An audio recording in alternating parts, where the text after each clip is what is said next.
Flickers, Fates, and Dust Bunnies. Magic, Mayhem, and a Little Dust on the Side. By Win Valentine. I Hype. Copyright 2025 by Win Valentine. All rights reserved. No part of this publication may be reproduced, stored, or transmitted in any form by any means, electronic, mechanical, photocopying, recording, scanning, or otherwise without written permission from the publisher. It is illegal to copy this book, post it to a website, or distribute it by any other means without permission. This novel is entirely a work of fiction. The names, characters, and incidents portrayed in it are the work of the author's imagination. Any resemblance to actual persons, living or dead, events or localities, is entirely coincidental. Win Valentine asserts the moral right to be identified as the author of this work. Designations used by companies to distinguish their products are often claimed as trademarks. All brand names and product names used in this book and on its cover are trade names, service marks, trademarks, and registered trademarks of their respective owners. The publishers and the book are not associated with any product or vendor mentioned in this book. None of the companies referenced within the book have endorsed the book. Book cover by Dana Sacco. Chapter 1: Sparks and Sneezes. Sniffles lounged atop his favorite perch, a precarious stack of leather-bound spellbooks that hadn't seen a proper dusting in months, just the way he liked it. Below, Fern darted around her workshop like a caffeinated pixie, her auburn hair escaping its messy bun with each frantic sweep of her arms.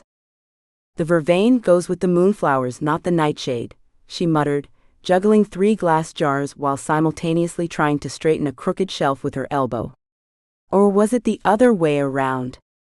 Sniffles rolled his glowing eyes and summoned a helpful little dust cloud around the correct shelf label. Unfortunately, this also caused Fern to sneeze, sending the jars spinning through the air. She caught them with a hasty levitation charm, her bracelet jingling like alarm bells. "Sniffles. I know you're trying to help, but please," she grabbed the floating jars and set them down with a sigh.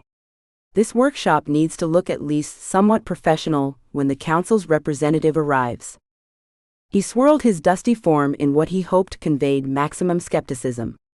The workshop, with its ceiling-high shelves of mismatched bottles, collections of semi-sentient plants, and odd assortment of enchanted knickknacks, had never been professional. That was its charm. Besides, anyone who couldn't appreciate Fern's creative organizational system, color-coded by moon phase and alphabetized by smell, clearly lacked imagination. A sharp, rhythmic knock cut through the chaos. Tap tap tap, pause tap. Fern yelped, spinning around so fast she knocked into a jar of carefully captured fireflies. The glass container wobbled precariously on its shelf edge. Sniffles watched in horror as it tipped, tumbled, and crash. Dozens of irritated fireflies shot in every direction, their golden lights creating a disco ball effect across the workshop ceiling. Sniffles dove under the nearest workbench, grumbling about unnecessary visitors and their unnecessary punctuality. "Coming," Fern called out, her voice hitting that slightly squeaky register it found when she was nervous. She threw a pleading look at the fireflies, who responded by forming themselves into a rather rude constellation. The door opened to reveal a tall figure, whose cloak probably cost more than everything in Fern's workshop combined. Callan stepped inside, and Sniffles had to admit, very, very privately, that the wizard cut an impressive figure. His dark hair and beard were immaculately groomed, and subtle magical sigils shimmed along his cloak's hem with each movement. But what really caught Sniffles' attention was the lantern swaying from Callan's belt. Its brass frame gleamed as if it had never seen a speck of dust, disgusting, and a large, judgmental eye swiveled to take in the workshop's cheerful disarray. "Miss Blackwood," Callan said, somehow making 2 words sound both charming and formal. "I hope I'm not interrupting anything important?" His gaze drifted to the fireflies, who had now arranged themselves into an even ruder constellation. No, not at all. Just some light organizing." Fern tucked a wayward strand of hair behind her ear, her charm bracelet betraying her nerves with a musical tinkle. "Please come in. Mind the atmospheric lighting."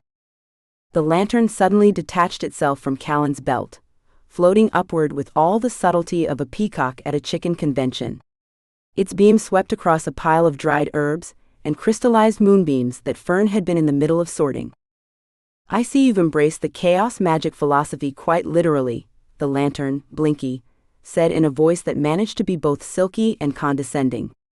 "Though I feel compelled to point out that the Standard Magical Storage Protocol, Section 7, Paragraph 3, clearly states that volatile ingredients should be stored at least 3 feet from any transformative catalysts.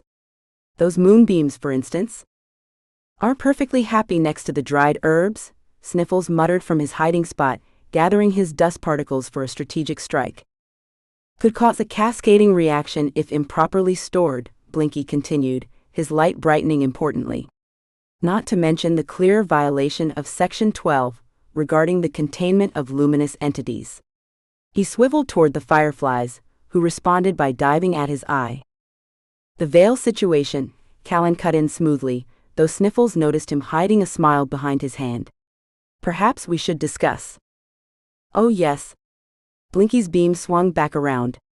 "The deterioration appears to be centered around the northern quadrant, though my calculations suggest." Sniffles had heard enough. He released his carefully gathered dust in a precise puff, sending it straight toward Blinky's know-it-all eye. Achoo.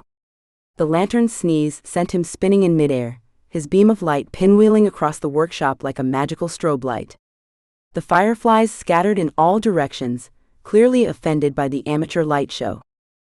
"As I was saying," Callan continued, steadying Blinky with one hand while shooting an amused glance toward Sniffles' workbench, "the Council believes the disturbance requires immediate attention from both traditional and creative magical approaches.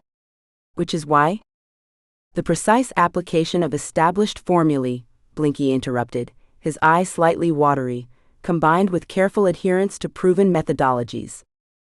Another small dust cloud drifted his way. "Achoo. Really, this is most unprofessional. The dust levels in this workshop are completely, achoo?" Sniffles watched with satisfaction as the lantern retreated to hide behind Callan's shoulder, his light dimmed to a sulky glow. Fern pressed her lips together, clearly trying not to laugh, while Callan cleared his throat. "Perhaps," Callan suggested diplomatically, "we could continue this discussion somewhere with fewer atmospheric particles?" Sniffles watched as Fern darted to her favorite bookshelf, the one where she kept her most treasured and questionably organized spellbooks. Her movements had that telltale bounce that always spelled trouble. "I know I have something about interdimensional barriers in here somewhere," she muttered, pulling out a massive tome bound in shimmering purple leather. In her haste, she bumped 2 precariously balanced potion bottles with her elbow. The glass containers teetered on the edge, their iridescent contents sloshing ominously. Before Sniffles could summon a cushioning dust pile, Callan's hand moved in a fluid arc. The bottles froze mid-fall, hanging suspended in a gentle blue glow. "Careful," he said, guiding them back to safety. "That looks like liquid moonlight. Highly volatile when mixed with, is that essence of morning dew?" "Actually, it's distilled rainbow," Fern corrected, hugging the spellbook to her chest.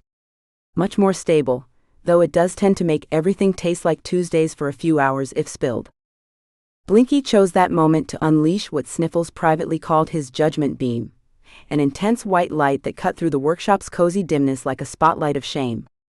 Every dust mote, including several of Sniffles' favorite cousins, stood out in sharp relief. "Perhaps," Blinky intoned, his eye narrowing, "this is why the Council selected someone with more structured magical practices to handle the veil situation." Sniffles bristled, his particles vibrating with indignation. He'd spent weeks cultivating that dust collection. "Oh, I'd be happy to help," Fern offered, already flipping through her spellbook. "I've actually been experimenting with some unconventional barrier strengthening techniques, using crystallized chaos theory and—" "That won't be necessary," Callan cut in, his tone gentle but firm. "The Council was quite specific about following standard protocols. We can't risk any unexpected variables." Sniffles didn't miss how Fern's reflection in the spell mirror seemed to shrink slightly, her shoulders dropping before she squared them again. The mirror itself raised an eyebrow, how did it even have eyebrows, but remained uncharacteristically silent. Of course, Fern said, closing her book with a snap that made several nearby jars rattle. Standard protocols. Absolutely. Blinky drifted toward a shelf housing Fern's experimental charms. A collection of oddities that included a perpetually hiccuping pocket watch and a teacup that translated everything into Shakespeare sonnets. The lantern's judgmental glow made the magical items twitch and shimmer, like nervous students under a teacher's stern gaze. Sniffles slid closer, gathering his dustiest particles into battle formation. If that pompous illumination source said one word about their perfectly sensible storage system, organized by lunar phase and likelihood of spontaneous tap dancing, he was ready to demonstrate just how unexpected variables could be. The disturbance appears to be affecting the veil's fundamental weave, Callan explained, producing a map marked with glowing symbols. The northern quadrant shows signs of. Sniffles noticed Fern had already drifted to her chalkboard, her charm bracelet creating a soft symphony as she scribbled quick notes. He recognized that particular gleam in her eye, the one that usually preceded either brilliant magical innovations or minor explosions. Sometimes both. Fascinating, she murmured, drawing what looked like a spiral of interconnected runes. And the temporal resonance patterns are being monitored through approved methods, Callan finished firmly, though Sniffles caught him glancing curiously at Fern's calculations. Well then, Blinky announced, floating toward the door with an air of barely contained relief. We'll leave you to your unique organizational system. His eye glowed a dim, disapproving red as it swept across the workshop one final time. Sniffles had been saving a particularly fine collection of dust motes for a special occasion. This seemed like the perfect moment. With a subtle twist of his form, he sent them spinning into a miniature cyclone that just happened to follow Callan and his pretentious lantern to the door. Good day, Miss Blackwood, Callan said, stepping carefully around the dust devil. Was that amusement tugging at the corner of his mouth? The moment they left, Fern started humming, a sure sign of impending disaster. She began gathering scattered papers into neat piles, straightening jars, and, most alarmingly, organizing her herbs alphabetically instead of by their tendency to spontaneously combust. This would not do at all. Sniffles zoomed to the nearest stack of freshly arranged papers and gave them a strategic nudge. They scattered across the floor in a satisfyingly chaotic pattern. Sniffles. Fern scolded, but her laugh ruined the effect. I suppose you're right. What's a little mess between friends? She scooped up the papers and stuffed them haphazardly into a drawer, restoring balance to their universe. But she didn't stop humming, and her eyes kept drifting to the calculations on her chalkboard. Sniffles had a sinking feeling their comfortable chaos was about to get a lot more complicated. Blinky observed his wizard with mounting concern. Callan sat at his immaculate desk, quill scratching across parchment, as he documented their visit to that disaster zone masquerading as a workshop. The familiar's light cast precise, orderly shadows across the study's mahogany surfaces, exactly as things should be. Except nothing was as it should be. Through the reflection in the glass cabinet, Blinky noticed Callan's fingers drift to the singed edge of his cloak. That wretched dust bunny had claimed it was an accident, when a spark from one of Fern's volatile experiments had nearly set Callan ablaze. Blinky knew better. He'd caught the gleam of satisfaction in those beady little eyes right after it happened. Perhaps we should review our previous successes, Blinky suggested, directing his beam toward the hidden compartment where Callan kept his personal journal. The leather-bound book contained detailed accounts of their numerous magical achievements, all accomplished without outside interference from chaotic witches and their dusty menaces. Callan continued writing, apparently oblivious to the hint. Blinky dimmed his light to a moody amber and let out an exaggerated sigh. The sound, reminiscent of wind whistling through an ancient tomb, finally drew Callan's attention. Something on your mind? Callan asked, amusement dancing in his eyes. I merely wonder if there might be more. Blinky's light flickered as he searched for appropriately diplomatic phrasing. Qualified practitioners we could consult about the veil disturbance? Someone whose workspace doesn't resemble the aftermath of a pixie riot? To emphasize his point, Blinky projected a small illusion above the desk, a perfect recreation of Fern's workshop in all its chaotic glory. Half-finished potions crowded every surface, their contents various shades of concerning. A tower of spellbooks swayed precariously, held together by what appeared to be dried honey and optimism. Something green and possibly sentient peeked out from behind a jar of pickled toadstools.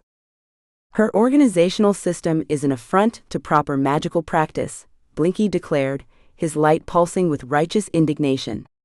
How can anyone work effectively in such conditions? Did you see the labels on her ingredient jars? Half of them just say, probably not poisonous with a question mark. Her methods may be unconventional, Callan said, that irritating smile still playing at the corners of his mouth, but you have to admit her results are impressive. That modified illumination spell she developed. Modified illumination spell? Blinky's eye narrowed to a dangerous slit, his glow shifting to a warning red. He swept his beam across their own shelves, highlighting the perfectly arranged rows of potion bottles, each one meticulously labeled with contents, date, and precise magical properties. We have absolutely no need for additional illumination expertise in this study. None whatsoever. Of course not, Callan agreed, but there was something in his tone that made Blinky's light sputter. Your brilliance is more than sufficient. Naturally, Blinky preened, before catching the hint of teasing in Callan's voice. His light dimmed again. But that's hardly the point. The veil is a delicate magical construct, requiring precision and discipline. That witch keeps dried herbs in her teacups. Her familiar is literally made of dirt. Dust, Callan corrected absently, returning to his notes. Oh, pardon me. Dust. How revolutionary. Blinky's sarcasm could have etched glass. Clearly that's much more sophisticated than dirt. Shall we invite some pocket lint to join our next magical endeavor?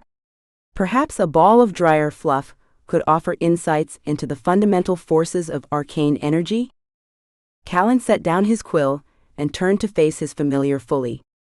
Blinky, he said, using that gentle tone that always made the lantern's light flicker defensively. I know you're concerned, but Fern's unconventional approach might be exactly what we need. Sometimes the best solutions come from unexpected places. Unexpected places should remain exactly that, unexpected and, preferably, unvisited, Blinky muttered. He projected another illusion, this time of Callan's previous solo achievements, a perfectly executed weather manipulation, a flawless transportation circle, a textbook example of elemental transmutation. We have never required outside assistance before. Our methods work. They're tested. They're safe. Blinky floated to the top of the tallest bookshelf, his glow intensifying as he prepared his most compelling argument yet. With practiced precision, he projected a series of shimmering scenes into the air above Callan's desk. First, the time they'd stabilized a temporal rift using nothing but geometric theory and carefully measured moonlight. Then their masterful handling of last spring's garden gnome uprising, solved entirely through Callan's diplomatic skills and Blinky's strategic illumination. Note how each situation was resolved through methodical application of proven magical principles, Blinky narrated, his beam highlighting key moments with theatrical flair. No chaos, no explosions, and certainly no airborne particles of questionable origin. The silver quill in Callan's hand paused mid-sentence. Fern's reputation in the magical community is quite remarkable, actually. Her unconventional methods have yielded breakthrough enchantments that even the council had to acknowledge. Blinky's light flickered erratically, his concentration slipping. The quill dragged an unsightly zigzag across Callan's otherwise pristine notes. Oh, splendid, now look what you've made me do, he huffed, attempting to illuminate the ink into submission. And since when do you put stock in council opinions? Last month you called them a collection of dusty old tomes who wouldn't recognize innovation if it danced naked through their chambers. That was different, Callan said, vanishing the ink smudge with a casual wave. They were criticizing your contribution to the Lighthouse Enhancement Project. Precisely. Because they lack vision. Blinky swiveled his eye meaningfully. Much like someone else I could mention, who thinks storing volatile reagents in teacups is acceptable laboratory practice. Scanning the room with his most sensitive magical detection settings, Blinky zeroed in on the faint traces of foreign magic still clinging to Callan's cloak. He shifted his beam to a revealing ultraviolet frequency, causing the residual enchantments to glimmer like tiny, chaotic fireflies. Do you see this? He traced each sparkle with a precise ray of light. Foreign magical contamination. Her workshop's ambient chaos is literally following you home. That's hardly professional. He paused for dramatic effect. Or sanitary. It's just residual energy from her experimental shield charm, Callan said, actually smiling at the dancing lights. Quite innovative, really, the way she incorporated crystallized moonbeams into the matrix. Innovative? Blinky's light pulsed with indignation. That dust demon of hers tried to set you on fire. With righteous fury, he projected his most damning evidence yet. A recreation of that afternoon's accident. In Blinky's perfectly accurate, if slightly enhanced for clarity, version, the dust bunny's sneeze produced a massive cloud that somehow targeted Callan's cloak with suspicious precision. He even added helpful arrows, pointing out the familiar's obviously malicious expression. See? Look at those beady little eyes. That was no accident, it was a calculated attack by a jealous ball of sentient lint. Callan returned to his notes, fighting what looked suspiciously like a smile. Sniffles apologized, Blinky. Multiple times, in fact. Though I'm fairly certain dust bunnies can't actually plot complex assassination attempts. That's exactly what they want you to think, Blinky muttered, his light dimming to a sullen glow as he watched his wizard continue documenting their impending doom. The way Callan's eyes had lit up in that chaos-riddled workshop was deeply concerning. He'd actually seemed impressed by Fern's rambling explanations about intuitive magic and creative energy flows. As twilight painted the study in soft purples and deep blues, Blinky retreated to his nighttime perch, an elegantly carved stand beside Callan's favorite reading chair. His eye narrowed thoughtfully as he watched his wizard prepare for evening meditation. If logical arguments wouldn't sway Callan from this ill-advised collaboration, perhaps a more practical demonstration of its inherent flaws was in order. Their paths would cross with that witch and her dust menace again soon enough. And this time, Blinky would be prepared to illustrate exactly why some magical styles simply weren't compatible. His light flickered briefly with satisfaction as he began formulating his plan. Sniffles clung to Fern's shoulder, deliberately shedding microscopic particles of dust onto her freshly cleaned cloak. If she was going to insist on those morning cleaning spells, he'd make sure everyone knew who her familiar was. The town square buzzed with activity as floating lanterns bobbed lazily overhead, casting dancing shadows across the cobblestones. The wishing fountain provided a pleasant backdrop of tinkling water and whispered wishes. Not that Sniffles believed in that nonsense. He'd seen too many copper coins tossed in with zero results to trust its supposed powers. If I could have everyone's attention, Mayor Alder called out, his silver braid catching the morning light. Sniffles noticed how the mayor's elegant robes seemed suspiciously dust-free. Challenge accepted. But before he could float over and remedy that situation, an irritatingly bright beam of light swept across the crowd, highlighting the mayor's every gesture like some sort of magical spotlight. Sniffles didn't need to look to know who was responsible. That show-off Blinky hovered at the edge of the gathering, doing his best impression of a theater spotlight. As many of you have noticed, the mayor continued, we've been experiencing some unusual disturbances in the Veil. Sniffles felt Fern tense beneath him. She always did that when she was nervous or excited. He hoped it was nervousness. The last thing they needed was her volunteering for another, challenging opportunity. After careful consideration, Mayor Alder's voice took on that diplomatic tone that made Sniffles' dust particles bristle. I've selected 2 of our most capable practitioners to investigate and resolve this issue. Something about the mayor's expression made Sniffles' tiny glowing eyes narrow. He didn't like where this was going. Not one bit. Fern Willowbrook and Callan Blackwood will be working together on this task. The shock nearly sent Sniffles tumbling from his perch. Only a quick grab with his thread-like arms kept him from an undignified fall.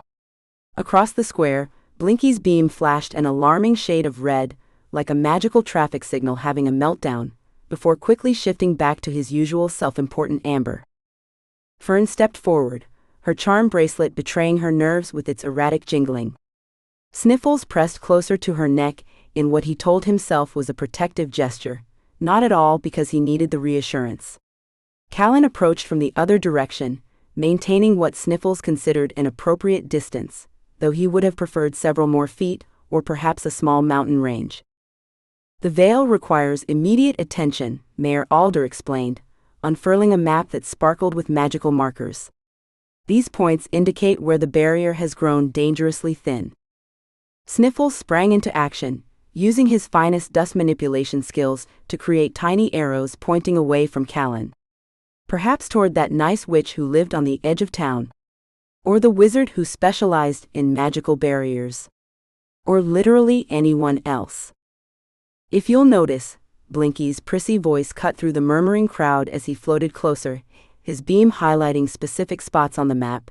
The pattern of deterioration suggests a systematic weakening rather than random decay.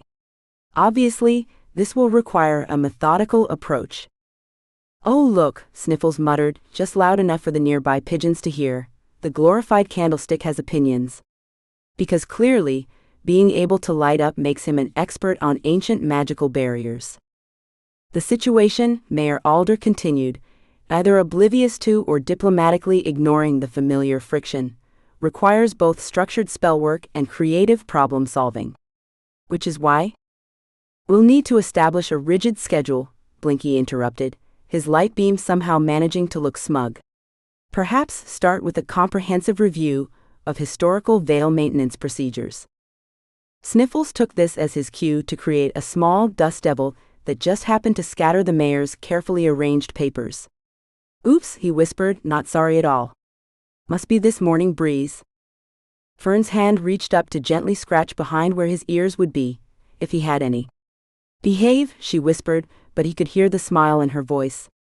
At least someone appreciated his contributions to this disaster of a meeting.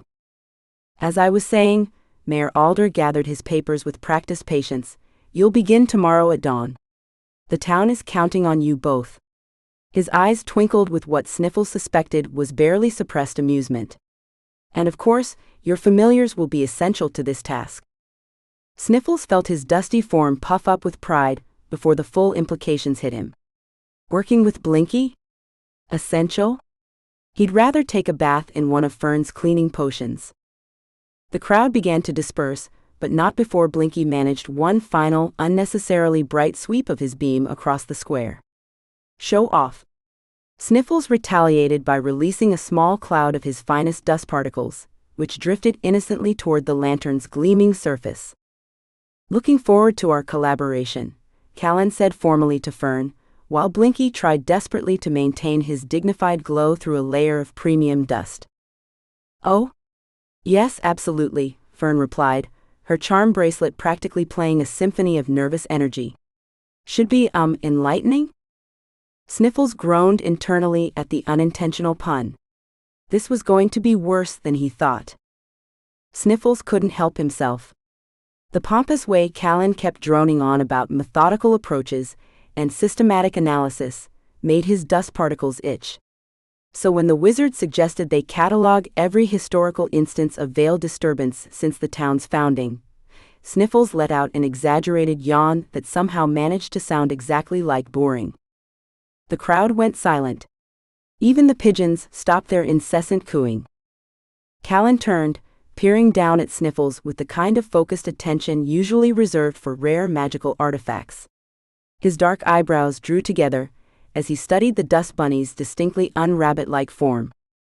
"Well, you don't look like a bunny," Callan observed, his tone wavering between amusement and confusion. Sniffles felt every eye in the square turn toward him. "Perfect." He expanded to twice his usual size, letting his dust motes swirl in particularly dramatic patterns. "And you don't look like someone who'd state the obvious, yet here we are. Several townspeople snickered. Mrs. Elderberry, the herb witch, actually snorted into her morning tea. Sniffles preened a bit, letting a few sparkly particles drift in her direction as a reward for her good taste. Fern pressed her lips together, but Sniffles could feel her shoulders shaking with suppressed laughter. She reached up as if to scratch his usual perch, then thought better of it. Smart woman given his current theatrical expansion. Blinky's reaction was far less appreciative. His beam flickered rapidly, cycling through shades of indignant orange and irritated red. I hardly think, the lantern began in his most condescending tone, that personal observations are relevant to. Oh, look who's talking about personal observations, Sniffles interrupted. Weren't you just commenting on the systematic nature of everything? Like you're the authority on, he paused for dramatic effect, enlightenment? More laughter rippled through the crowd. Even Mayor Alder's eyes crinkled at the corners, though he maintained his diplomatic composure. Something about the old elf's expression made Sniffles' dust particles tingle with suspicion. He'd seen that look before, usually right before Fern got roped into another character-building project. Callan cleared his throat, clearly trying to regain control of the situation. He reached for his spellbook, probably intending to steer the conversation back to his precious schedules and procedures. Blinky's beam immediately highlighted the book's ornate cover, making it gleam like some sort of holy text. Oh, so that's how it was going to be?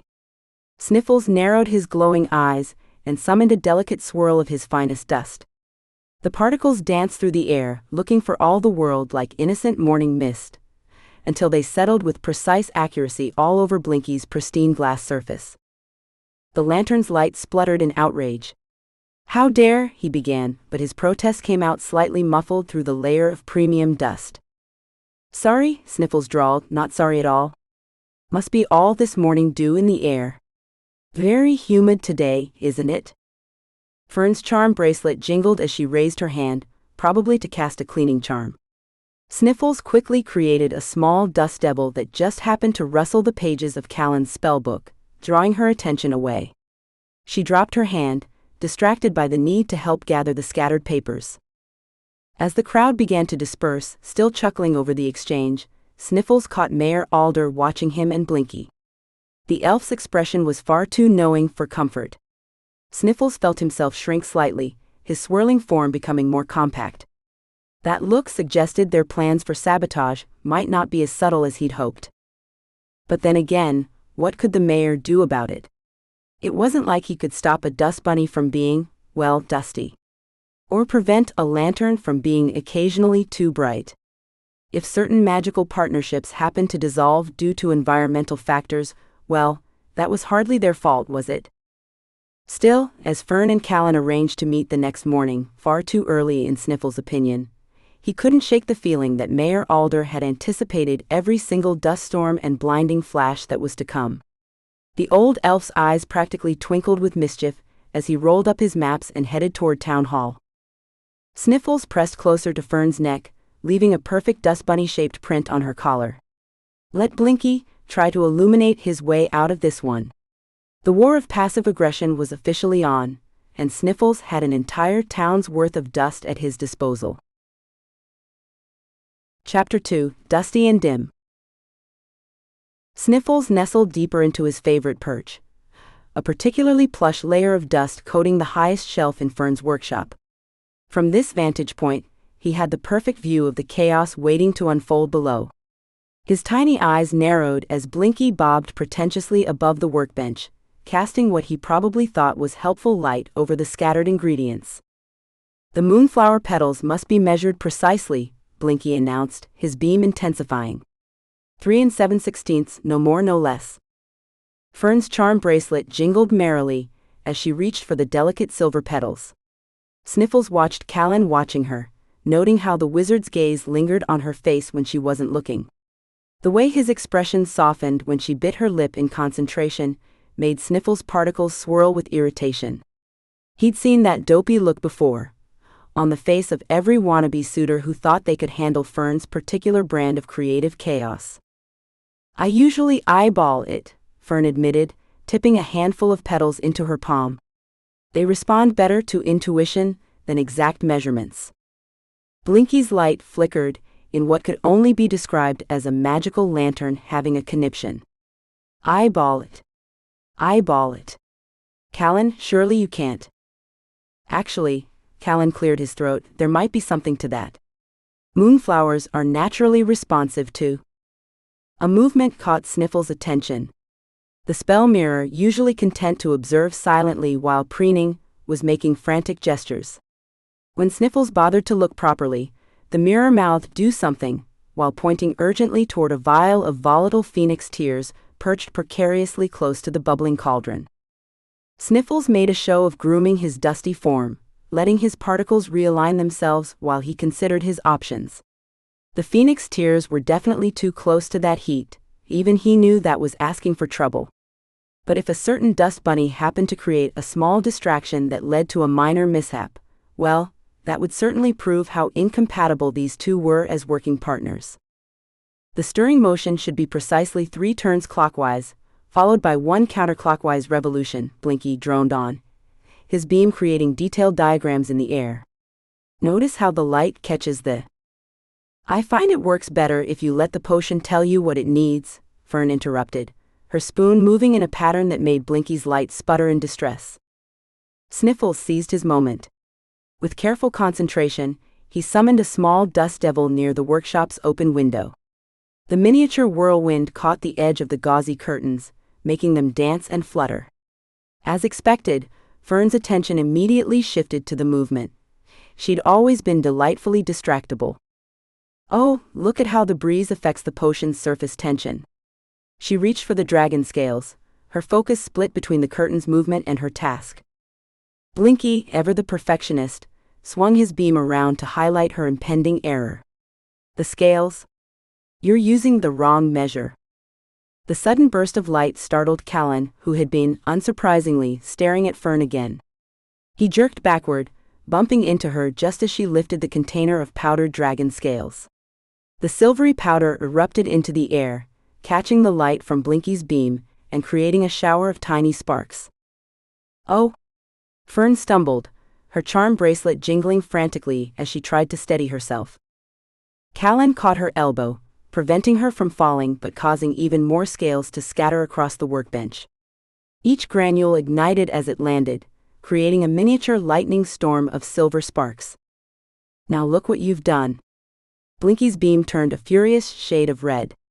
This is exactly why proper illumination and procedure are essential for me. Fern straightened, her eyes flashing. Your light shows what caused this. Sniffles watched with satisfaction as the dragon scales continued to pop and crackle. The spell mirror shot him a look that clearly said this wasn't exactly what it had in mind, but Sniffles merely puffed up slightly, letting a few smug particles drift in the mirror's direction.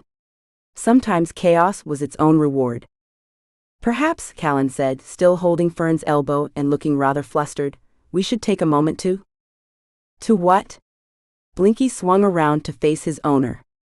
To appreciate how this complete lack of proper procedure has, he cut off abruptly, as one particularly energetic spark landed on his glass surface, leaving a tiny smudge. Sniffles couldn't help himself. He let out a small snicker, causing a few dust motes to drift down from his shelf. They caught the light from Blinky's beam, creating a brief, mocking sparkle. Did you do this? Blinky demanded, swiveling to glare at Sniffles with his full intensity. Me? Sniffles arranged his particles into his most innocent configuration. I'm just a simple dust bunny, remember? I don't know anything about proper illumination or precise measurements. He paused for effect, go where the wind takes me. The workshop descended into chaos as Fern and Callan tried to contain the still sparking scales. Blinky continued his tirade about proper procedure, and the spell mirror facepalmed repeatedly in the background. Sniffles settled more comfortably into his dusty perch, quite pleased with how things were progressing. At this rate they'd never get the potion right, and this ill-advised partnership would dissolve before anyone got too attached. Sniffles watched with mounting glee as the first moonflower petal caught a wayward spark. The delicate silver surface ignited with a soft poof, releasing a cloud of purple smoke that drifted lazily through Blinky's beam. The lantern's light scattered through the vapor, creating a disco ball effect that would have been pretty if it wasn't bouncing directly into everyone's eyes. My precision illumination. Blinky's light flickered in distress. The refractive properties are completely compromised. Sniffles shifted his dusty form slightly to get a better view as the chain reaction continued. More petals caught fire, each one adding to the growing purple haze. The workspace now looked like a magical nightclub gone wrong, with Blinky serving as a very unwilling strobe light. The potion in the cauldron started to respond to the chaos, its deep blue surface churning ominously. Sniffles noticed the color shifting first to indigo, then violet, and finally settling on a shade of orange so bright it hurt his tiny eyes. He quickly ducked behind a hefty tome of advanced crystallomancy, though not before catching Fern's concerned expression. "That's not supposed to happen, is it?" Callan asked, leaning forward to inspect the roiling liquid. "This is precisely why proper procedural guidelines exist," Blinky shouted, his beam darting frantically between the cauldron and his owner. "Step back immediately. The volatile nature of improperly measured ingredients could lead to..." Boom! The explosion wasn't earth-shattering, but what it lacked in force it made up for in style. A fountain of orange goo erupted from the cauldron, splattering everything within a 10-foot radius. Sniffles peered around his bookshield, immensely satisfied to see Blinky's pristine glass surface completely coated in the shimmering substance. The lantern's usually brilliant beam was reduced to a dim glow, like a firefly stuck in honey. "Well," Sniffles drawled, deliberately rolling in some dust before emerging from his hiding spot, "I suppose that's one way to brighten up the place." He arranged his particles into what he knew was his most irritating smirk. Blinky swiveled toward his voice, orange goo dripping down his ornate frame. You. The lantern seemed too outraged to form complete sentences, which only made Sniffles' satisfaction grow. "Me?" Sniffles asked innocently, letting a few dust motes drift dramatically around him. "I'm all the way over here, being completely innocent and totally uninvolved."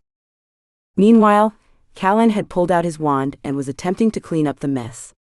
"Scourgify Maxima," he intoned, waving it in a precise pattern. The orange residue sparkled briefly, but remained stubbornly in place. He tried again with a different spell, achieving nothing except making the goo shimmer more intensely. A soft giggle broke through the tension. Fern stood there, orange droplets in her auburn hair, looking at the disaster with barely contained amusement. "It's actually quite pretty," she said, holding up her arm to watch the goo catch the light.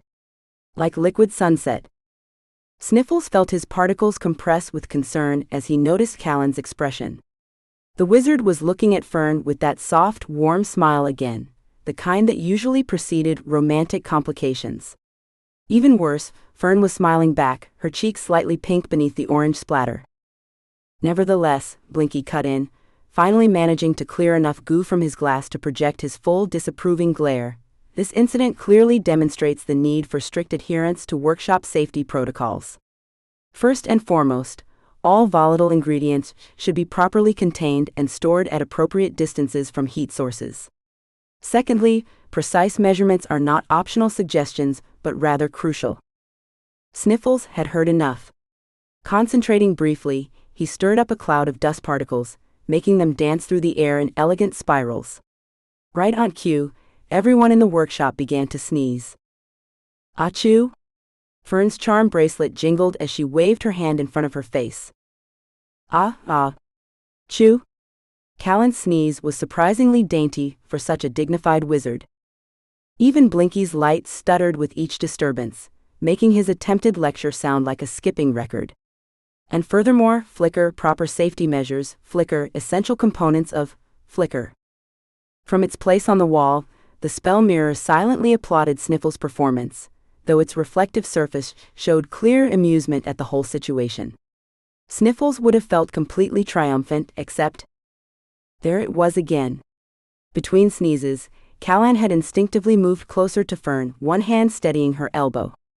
And Fern, instead of stepping away, was leaning slightly into his support. They were both covered in orange goo, surrounded by purple smoke, and still managing to look like the lead couple in one of those romantic spellcasts Fern pretended she didn't watch. Sniffles let his particles droop slightly.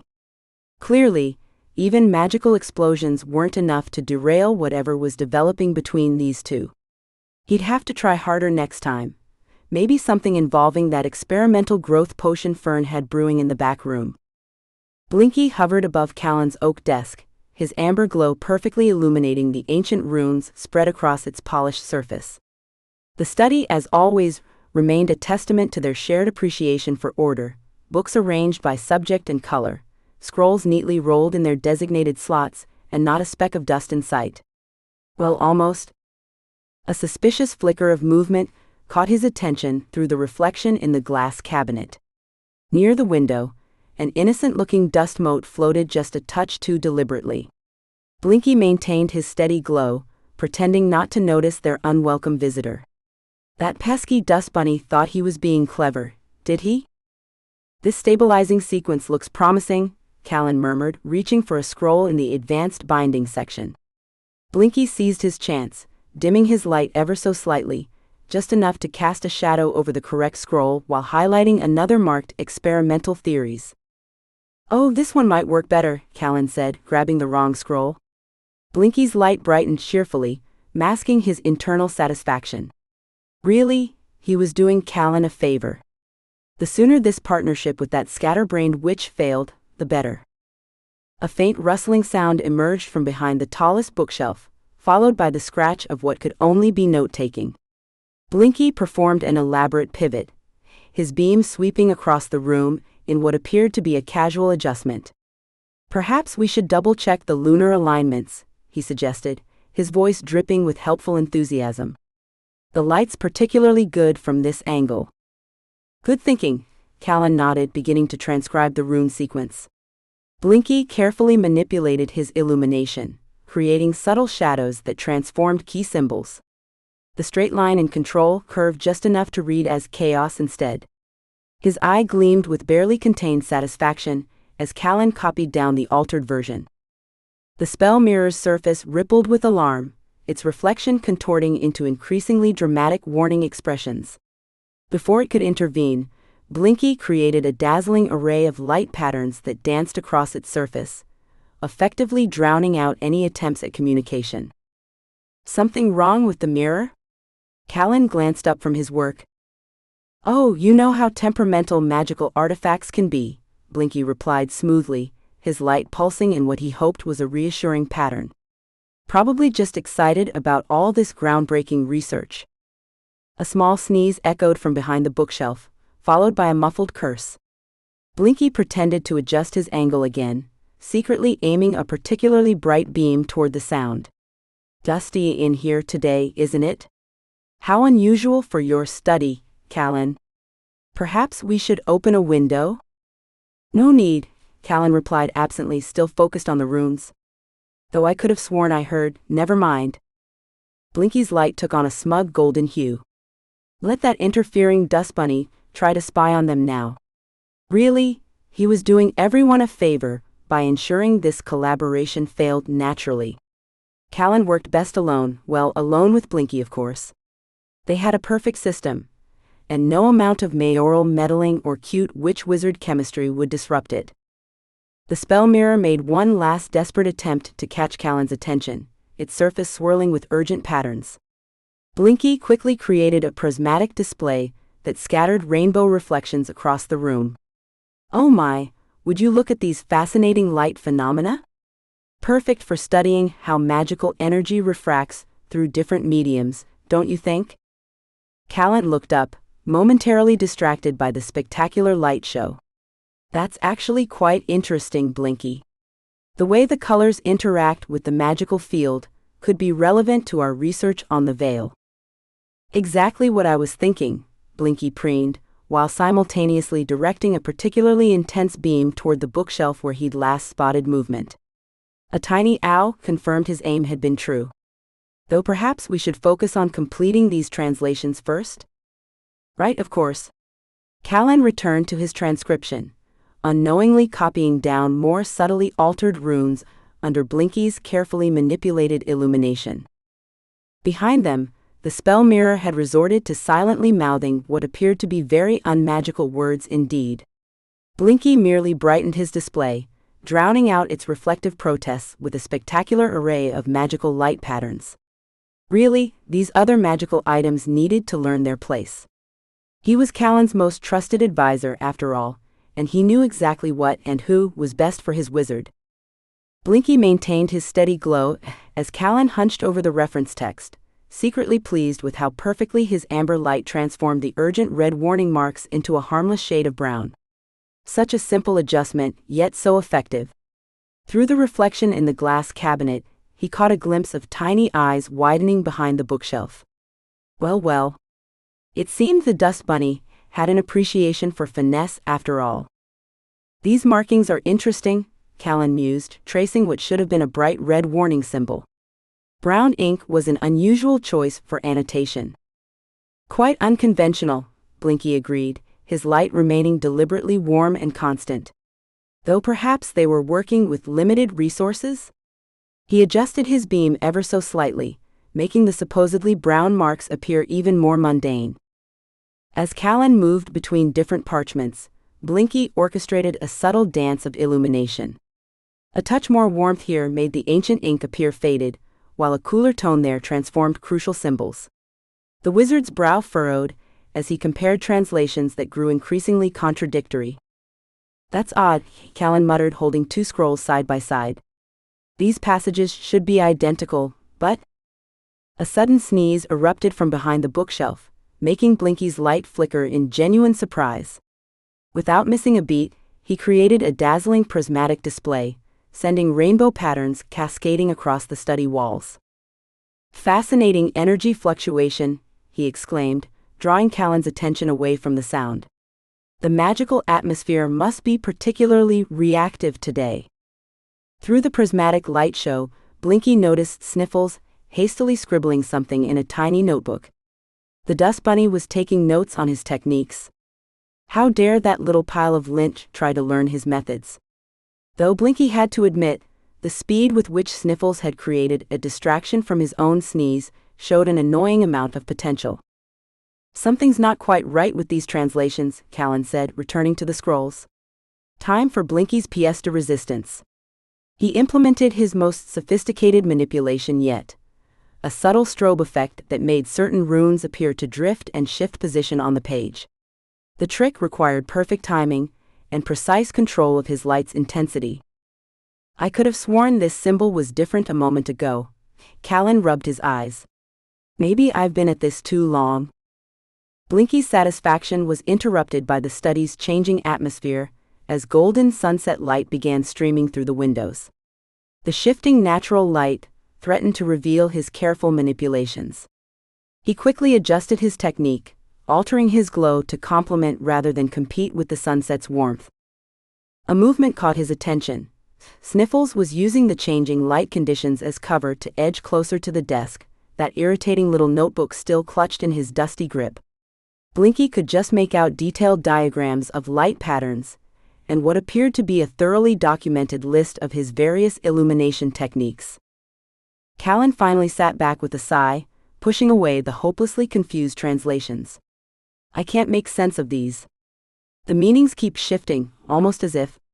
He shook his head. I must be more tired than I thought.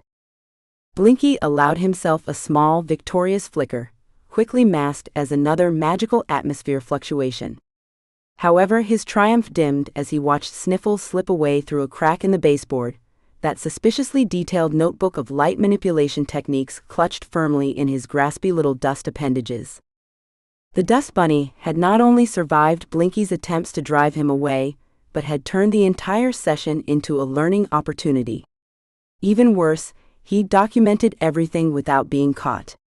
Blinky's light took on a slightly reddish tinge of irritation. Perhaps he'd underestimated his tiny adversary. Let's call it a day, Callan suggested, organizing the scattered scrolls. We can try again tomorrow with fresh eyes. Excellent idea, Blinky agreed, his light returning to its normal amber glow. But his thoughts were already racing ahead to tomorrow. He'd need new techniques, more subtle manipulations. That interfering dust bunny wouldn't get the better of him again. The spell mirror shot him one last disapproving look as Callan extinguished the other lights in the study. Blinky merely brightened his glow innocently. After all, he was only doing what was best for everyone. Though he had to admit, the challenge of outwitting both a sentient mirror and an unexpectedly clever dust bunny did add a certain excitement to his sabotage efforts. Chapter 3: Shared Frustrations. Sniffles perched atop the kitchen spice rack, his dusty form tensing as he watched Fern's charm bracelet jingle with an unfamiliar nervous energy. Each tiny chime sent a worried shiver through his lint-covered heart. This wasn't her usual creative chaos, the kind that led to accidentally enchanted tea cozies or self-serenading sugar bowls. No, this was different. "You've got this, boss," he muttered, though Fern was too focused on her spell preparations to hear him. The kitchen, ever attentive to its witch's moods, had picked up on her anxiety. Wooden spoons whirled through the air like caffeinated conductors, and measuring cups bobbed indecisively over various ingredients. "Rosemary for clarity," Fern murmured, reaching for the wrong jar. Sniffles quickly created a small dust cloud, using it to nudge the correct herb closer to her fingertips. "Oh, right. Thanks, Sniffles." He puffed up with pride, sending a few motes of dust dancing in the air. That know-it-all lantern might think Fern was scattered, but Sniffles knew better. She just needed someone or something in her corner. The spell preparations continued, with Fern laying out crystals in a precise pattern while reciting the incantation under her breath. Stabilize the breach, mend the tear, restore the veil with gentle care. Sniffles felt it first as a tiny tickle, right where his nose would be if dust bunnies had proper noses. The combination of magical herbs, floating dust, and the intensity of the spell work created a perfect storm of sneeze-inducing particles. "No, no, no," he whispered, trying to hold it back. His tiny form quivered with the effort. This was the worst possible timing. Fern needed absolute concentration for this part of the spell. He pressed his thread-like arms against his face, but it was no use. "Achoo!" The sneeze exploded from him with the force of a miniature dust storm, sending a cascade of pepper raining down from the rack above. The measuring cups, startled by the sudden shower of spice, dropped their contents with a collective gasp of horror. The wooden spoons, already overexcited, began rap-tap-tapping against every available surface in what could only be described as percussion panic. "Oh dear, oh no, oh fuzzballs," Sniffles muttered, watching as Fern's carefully crafted spell went sideways. The kitchen's warm golden lighting shifted to an eerie green that made everything look like it belonged in a particularly unfortunate swamp. A jar of dried lavender started humming, what sounded suspiciously like a dirge. "Shush, you're not helping," Sniffles hissed at it, but the damage was done. He watched his dusty heart sinking as Fern's shoulders slumped in defeat. She leaned against the counter, and even the kitchen seemed to hold its breath as she spoke. "Maybe Callan was right about working alone," she whispered, her voice barely audible over the still tapping spoons. "I can't even manage a simple stabilizing spell." Sniffles felt absolutely terrible. He'd been so focused on protecting Fern from that pompous wizard and his show-off lantern that he'd ended up hurting her himself. He floated down from his perch, leaving a trail of remorseful dust motes in his wake. "It wasn't your fault, boss," he said, settling on the counter beside her hand. "I'm the one who sneezed pepper all over your perfectly good spell. Though if you ask me, any spell that can't handle a little dust isn't worth its salt." He paused, glancing at the overturned salt cellar. No pun intended. Fern's lips twitched slightly, but the worry didn't leave her eyes. "I just wanted to prove I could handle something important for once. Everyone in town thinks I'm just the witch who accidentally turned the mayor's cat purple last spring." "That cat looked better purple and you know it," Sniffles retorted, puffing up indignantly. "Besides, at least your mistakes have style. That stuck-up wizard probably makes the most boring mistakes in the history of magic. Oh no, my perfectly aligned runes are 1 degree off, whatever shall I do?" His impression of Callan was spot on, if he did say so himself. A small giggle escaped Fern, making the kitchen's light warm slightly. The wooden spoons finally settled down, though one continued to tap out a gentle rhythm that sounded suspiciously supportive. "You always know how to make me feel better," Fern said, reaching out to gently pat Sniffles with one finger. He leaned into the touch, even though it messed up his carefully cultivated dust swirls. "That's what familiars are for," he replied, trying to sound gruff despite the warm feeling spreading through his dusty core. "Now, what do you say we clean up this mess and try again? This time I'll keep my sneezes to myself." Sniffles watched as the kitchen, ever attuned to Fern's moods, sprang into action like a mother hen fussing over a dejected chick. The checkered dish towel floated up and gave her shoulder an awkward pat, its tassels drooping in sympathy. A determined teacup skittered across the counter, leaving a trail of steam from the freshly brewed chamomile within. Even the cookie jar creaked open hopefully, offering up her favorite lavender shortbreads. His own dusty form began to sag, guilt weighing down each speck of his being. This wasn't how things were supposed to go. He'd meant to protect her, not crush her spirit. Fern pulled her spellbook closer, its worn leather cover bearing the scars of countless magical mishaps. Sniffles remembered the night she'd gotten it, fresh out of witch training and bursting with ideas. She'd stayed up until dawn, scribbling notes in the margins and testing theories that made traditional witches raise their eyebrows. But that was Fern, always thinking outside the cauldron. A movement outside caught his attention. Through the window he spotted Callan striding past, his nose buried in what was probably some dusty old tome about proper wand angles or whatever nonsense wizards obsessed over. Sniffles felt his protective instincts flare up like static electricity in a wool sweater. That wizard, with his perfectly pressed robes and know-it-all familiar, had no business. Fern's shaky sigh cut through his internal rant. She was tracing her finger over a failed spell notation, her charm bracelet unusually still. The sound made something twist in what passed for Sniffles' heart, forcing him to face an uncomfortable truth. Maybe his protection was doing more harm than good. A flash of movement from the spell mirror caught his attention. The ornate glass surface rippled like disturbed water as it silently mouthed, "Fix this," with all the subtlety of a tap-dancing troll. Sniffles shot back his best dusty glare, but the mirror just raised one silvery eyebrow, somehow managing to look both smug and disappointed. "Oh, put a cloth over it," Sniffles muttered, but he knew the mirror was right. And he hated when the mirror was right. As Fern began gathering the scattered spell components, her movements slow and methodical instead of her usual cheerful bounce, Sniffles found his gaze drawn to the wall of achievements she'd created. Dozens of successful potion recipes were pinned there, each one bearing her distinctive touch. The giggling garnish that made vegetables taste like candy, but only on Tuesdays.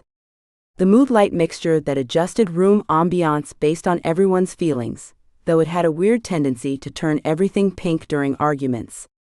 The whisper wind wonder that delivered messages via miniature singing tornadoes, occasionally with jazz hands. None of these followed traditional methods. All of them worked better than they had any right to.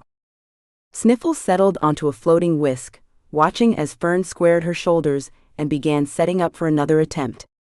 Her hands moved with the muscle memory of someone who'd picked herself up after countless magical mishaps. He'd always admired that about her, how she turned accidents into innovations, mistakes into masterpieces.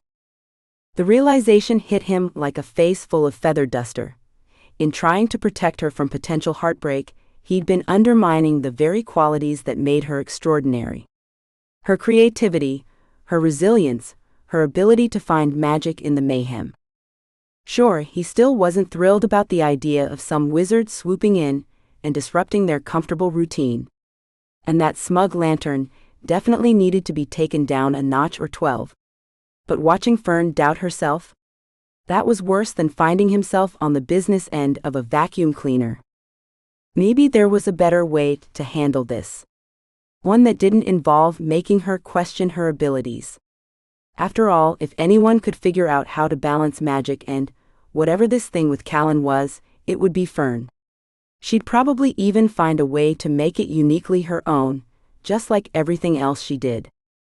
Though he'd rather eat a bar of soap than admit it out loud, especially to that know-it-all mirror. The moonlit grove lived up to its name tonight, silver light dancing through twisted branches while Callan harvested night-blooming herbs. Blinky hovered nearby, his amber glow purposefully steady to provide optimal illumination. Not that his wizard seemed to notice, he was too busy humming. Humming. As if collecting moonshade thistle required a cheerful tune. Second verse, same as the first, Callan murmured, completely butchering the melody of what Blinky recognized as one of those insufferable tavern songs Fern always sang during their research sessions. Blinky's light flickered in irritation. The optimal harvesting conditions will only last another 23 minutes, he reminded Callan primly. Perhaps we should focus on the task at hand. Oh, right. Callan smiled absently, still swaying slightly to his internal melody as he reached for another sprig. Desperate times called for desperate measures. Blinky projected a series of dancing lights against the grove's misty backdrop, recreating the night he'd first become Callan's familiar. The young wizard's face had been so serious then, all sharp angles and determination as they'd performed the binding ritual. The lights shifted, showing them hunched over ancient texts in Callan's study, perfecting spells until dawn.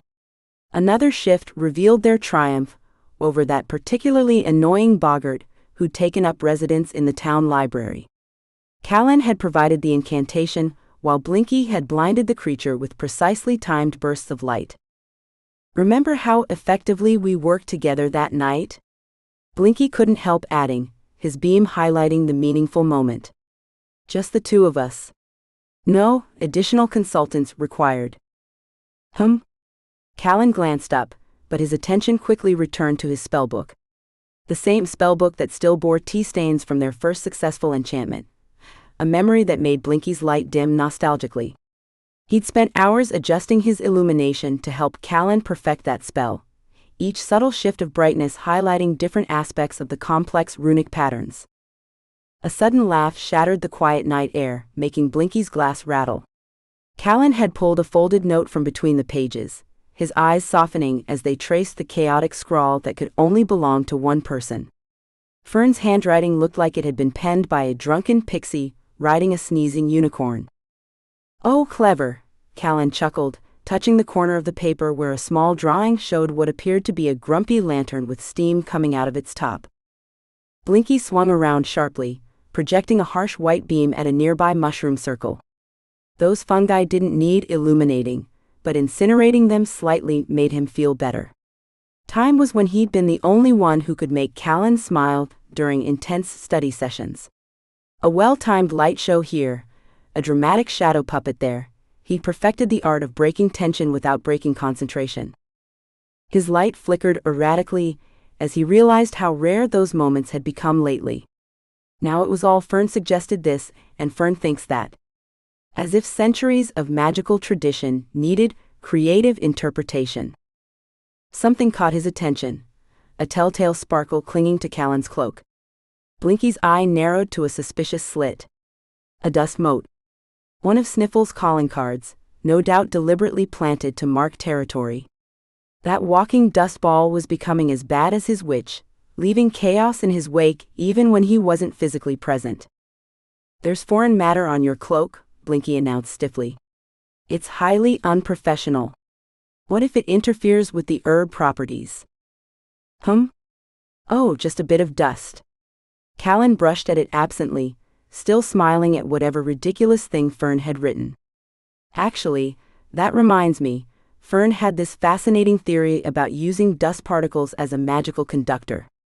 She thinks if we combine it with your light-bending abilities. Absolutely not. Blinky's glass rattled with indignation. I refuse to collaborate with that glorified dust bunny on any level. Besides, my illumination abilities are perfectly sufficient without adding unnecessary debris. Blinky. Callan's voice held that gentle, reasonable tone that always made the lantern's light sputter defensively. I know change is difficult, but Fern's ideas really do have merit. And Sniffles, while unconventional, has some unique magical properties that could. The optimal harvesting window has passed, Blinky interrupted, his beam deliberately dimming to a sullen glow. We should return to the study. Where things make sense. Where spells follow proper procedures and don't require creative interpretation or dust conductors. Callan sighed but began packing away his herbs. As they headed back toward town, Blinky caught sight of another dust mote clinging to his wizard's sleeve. His light flickered in resignation. Even when they escaped Fern's chaos-riddled workshop, it seemed her influence, and that of her insufferable familiar, followed them home like a particularly persistent magical residue. A streak of silver cut across the night sky, and Blinky's light pulsed involuntarily at the memory it triggered. 15 years ago, a similar shooting star had blazed overhead just as Callan entered old Artificer Morgan's shop. The young wizard had passed dozens of flashier enchanted items, preening mirrors that offered fashion advice, compasses that pointed to one's heart's desire, even a self-playing harp that knew every ballad ever written. But Callan had stopped in front of Blinky's shelf, drawn to the precise way the lantern had illuminated the dusty corner. No fancy tricks, just perfectly calibrated light that made the magical texts on nearby shelves easier to read. This one, Callan had said, and Blinky's flame had burned brighter with pride. Now, watching Callan fumble with Fern's wrinkled notes, Blinky projected an illusion against the misty air. Their study materialized, each book precisely shelved by subject and alphabetical order, potions arranged by brewing complexity, spell components in labeled drawers. Even the air seemed to shimmer with efficient purpose. He let the image fade, replacing it with Fern's workshop, ingredients scattered across every surface, half-finished experiments bubbling unattended, that infernal dust bunny leaving trails of magical residue everywhere he went. The contrast should have been obvious. "Oh, that's clever," Callan muttered, but he was talking about something Fern had scribbled in the margins, not Blinky's pointed demonstration. The lantern caught his reflection in a puddle of dew, and noticed his light had dimmed to barely more than a flicker. He hadn't meant to let his anxiety show so clearly. But lately, Callan seemed increasingly impressed by Fern's chaotic, intuitive approach to magic. As if centuries of carefully developed magical theory needed creative reinterpretation. A nightbird swooped past, wings brushing too close to Blinky's glass. He flared reflexively, flooding the grove with brilliant white light. Any other time, Callan would have praised his quick reaction. They'd developed an entire series of emergency signals based on Blinky's illumination patterns.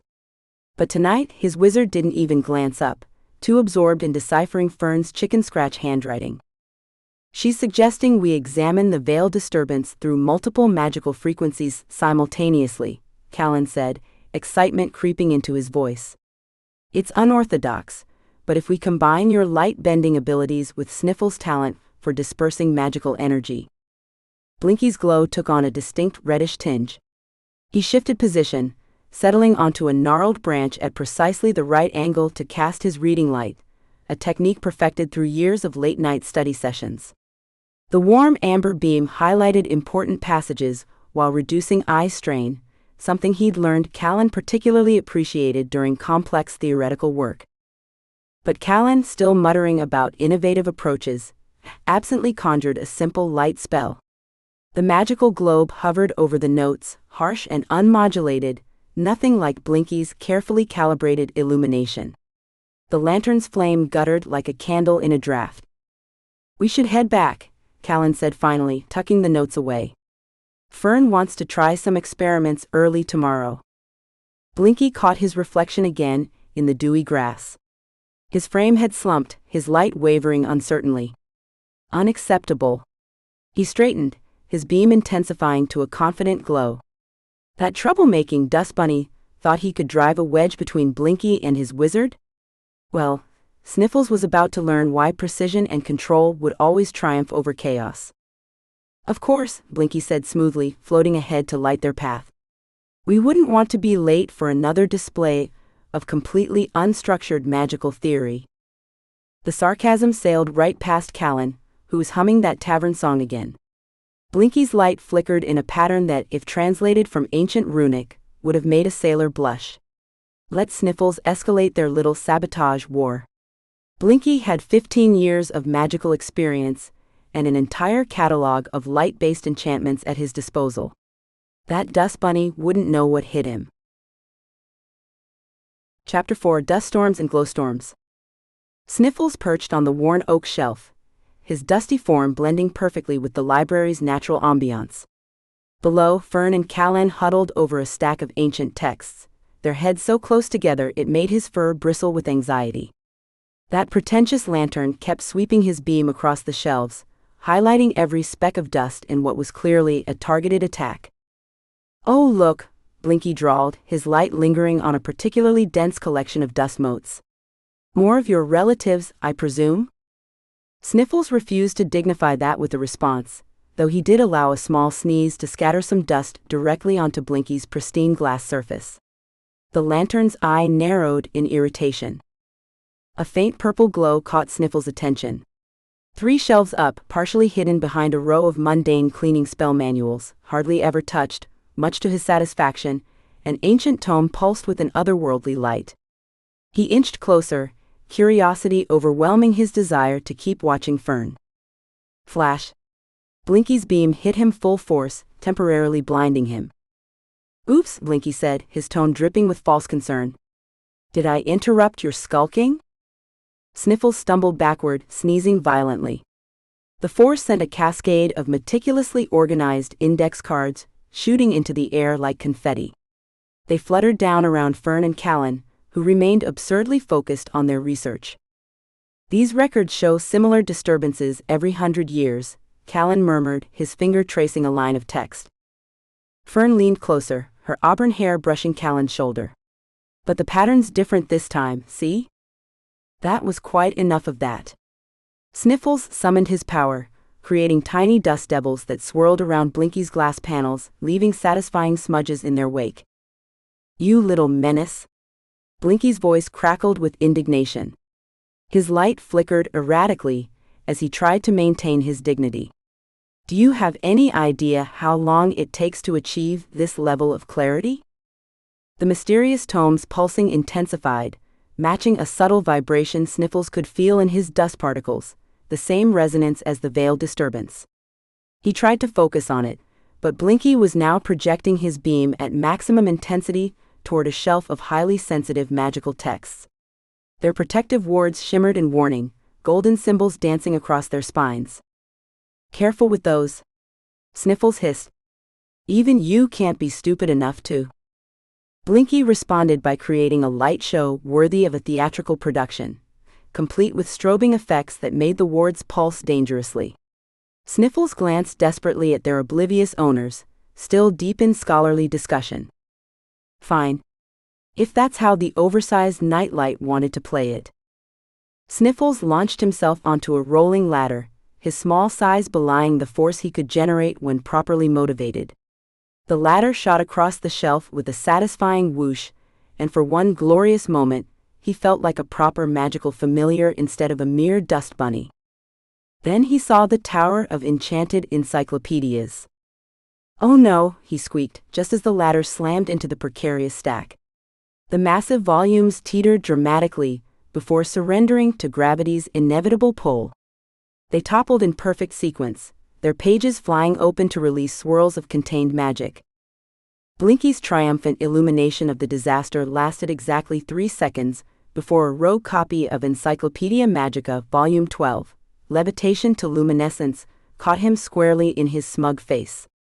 The impact sent him careening into a shelf dedicated entirely to levitation scrolls. That's when everything went properly chaotic. The scroll's protective wards erupted in a spectacular display of magical backfire. Books shot off shelves like projectiles, their pages flapping like demented birds. Multicolored sparks filled the air as various magical texts collided, their contents mixing in ways that were definitely not covered in any library safety manual. Sniffles didn't hesitate. He dove toward Fern, summoning a protective cloud of dust that deflected a barrage of flying quills and inkpots. Through the mayhem, he caught glimpses of Blinky's beam, pinwheeling wildly around the room, creating a disco effect that would have been impressive under different circumstances. "What in the name of?" Callan finally looked up, just in time to duck a zooming copy of Practical Applications of Impractical Hexes. Fern grabbed his arm, pulling him under the heavy oak table. "I don't suppose this is a normal occurrence in your library?" "Not since the Great Card Catalog Uprising of '98, Callan replied, and Sniffles was horrified to see Fern giggle at the wizard's terrible joke. Above them, the mysterious tome continued to pulse, now in sync with the chaos below. Sniffles made a mental note to investigate it later, assuming they all survived this particular bout of familiar warfare. Sniffles poured all his energy into maintaining the protective dust shield around Fern, as magical wards exploded in technicolor bursts throughout the library. Books whizzed past like demented projectiles, their pages fluttering and releasing sparks of contained magic. Through the swirling chaos, he couldn't help but feel a flutter of satisfaction at the sight of Blinky's usually precise beam ping-ponging wildly across the room. "Doc?" Sniffles squeaked, as a particularly heavy grimoire sailed over Fern's head. His warning came out as more of a sneeze, but it did the job. Fern dropped into a crouch, pulling Callan down with her. A flash of purple caught Sniffles' attention again. The mysterious tome had been knocked from its shelf in the commotion, landing open on a reading podium. Even from his position, he could make out an intricate illustration of the wishing fountain, its waters seeming to ripple on the page. Thin lines of magical energy connected the fountain to what looked like incoming, he yelped as a swarm of animated bookmarks swooped down like angry paper wasps. He dove behind a shelf, losing sight of the tome as he dodged their sharp corners. The bookmarks circled back, their tassels whipping menacingly. Below, Fern raised her hands, her charm bracelet jingling as she began a containment spell. Callan moved in perfect sync, his own magic weaving seamlessly with hers. The sight made Sniffles' dust particles stand on end. Their magical signatures weren't just compatible, they were harmonizing. This was bad. This was very bad. A movement near the podium caught his eye. Blinky, the sneaky little light bulb, was using his beam to nudge the tome closed. Oh no, he didn't. Sniffles launched himself through the air, summoning every speck of dust he could muster. The cloud he created was his masterpiece, thick enough to make even a lantern sneeze. And sneeze Blinky did, his light stuttering in surprise as an explosive achoo echoed through the library. What in the world? Fern turned at the sound, just as the tome fell open to the exact page Sniffles had spotted earlier. Her eyes widened. Callan, look at this. The magical chaos began to settle, books floating back to their proper places as the wards re-established themselves. Sniffles perched on a nearby shelf, watching as Fern and Callan huddled over the illustration. The fountain's connected directly to the veil, Callan said, his finger tracing the flowing lines. These markings here, they're the same pattern we've been seeing in the disturbances. And look at these notes in the margin. Fern leaned closer, her shoulder brushing Callan's. The water's not just for wishes, it's a conduit for maintaining the barrier between worlds. Blinky's beam fixed on Sniffles, radiating accusation. Clearly, this discovery hadn't been part of his plans either. Well, at least they were equally miserable about this development. We should check the fountain's foundations, Callan suggested, and Fern nodded enthusiastically. There might be more markings that correspond to these diagrams. I have some detection spells that could help identify any weakening points, Fern added, her eyes sparkling with excitement. Sniffles settled deeper into his dusty perch, feeling strangely uncertain. The discovery was important, crucial even, but watching Fern's face light up as she and Callan bounced ideas off each other made his tiny heart sink. He'd seen that expression before, when she'd perfected a particularly tricky potion or mastered a new spell. It was her everything is clicking into place look. The way Callan smiled back at her, warm and genuine, only made things worse. Even Blinky's disapproving flickers seemed half-hearted, as if the lantern was also realizing they might be fighting an uphill battle. A stray bookmark swooped past, its tassel dragging through Sniffles' form. He barely noticed, too preoccupied with the way Fern tucked her hair behind her ear, laughing at something Callan had said about fountain maintenance spells. This was definitely, absolutely, unquestionably bad. And yet, as he watched them carefully copy the tome's illustrations, their hands occasionally brushing as they reached for the same quill, Sniffles couldn't quite muster his usual level of indignation. The last time he'd seen Fern this focused and confident was, well, never. A soft glow caught his attention. Blinky had shifted to a warmer amber hue, his unconscious tell when he was pleased about something. The lantern quickly flickered back to his usual bright white when he noticed Sniffles watching, but the damage was done. Great. Now they were both compromised. Blinky flickered in exasperation as Callan finished outlining their assignment. The forest's evening mist diffused his amber glow, creating what would have been a rather atmospheric effect if he hadn't been so thoroughly annoyed. Now remember, Callan said, adjusting his cloak, we need to document any unusual magical signatures. Fern will take the eastern path while we... Actually, Fern cut in, twirling her charm bracelet, maybe our familiars should work together while we split up to cover more ground? Blinky's light dimmed to a barely visible spark. Oh, absolutely not. He'd rather illuminate a troll's cave than babysit that walking ball of lint. Callan hesitated. Are you sure that's... Brilliant idea. Sniffles chirped from somewhere near Fern's feet, causing a small puff of dust to rise with each word. I'm excellent at detecting disturbances. The dust bunny zipped around in what Blinky supposed was meant to be an impressive display, but looked more like a deranged pix's flight pattern.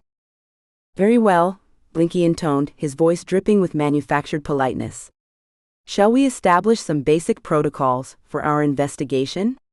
Perhaps a systematic grid search pattern with precisely measured. Sniffles had already bounded ahead, scattering leaves and twigs in his wake. Blinky watched in horror as his carefully illuminated path became a chaos of dancing shadows and swirling debris. I'm improving it, Sniffles called back. Nobody wants to follow your boring light show. Blinky's frame creaked as he forced himself to maintain composure. Some of us, he announced, his beam narrowing to a judgmental spotlight, prefer methodical investigation to chaotic fumbling. In response, Sniffles spun in place, creating tiny dust devils that mimicked Blinky's precise movements.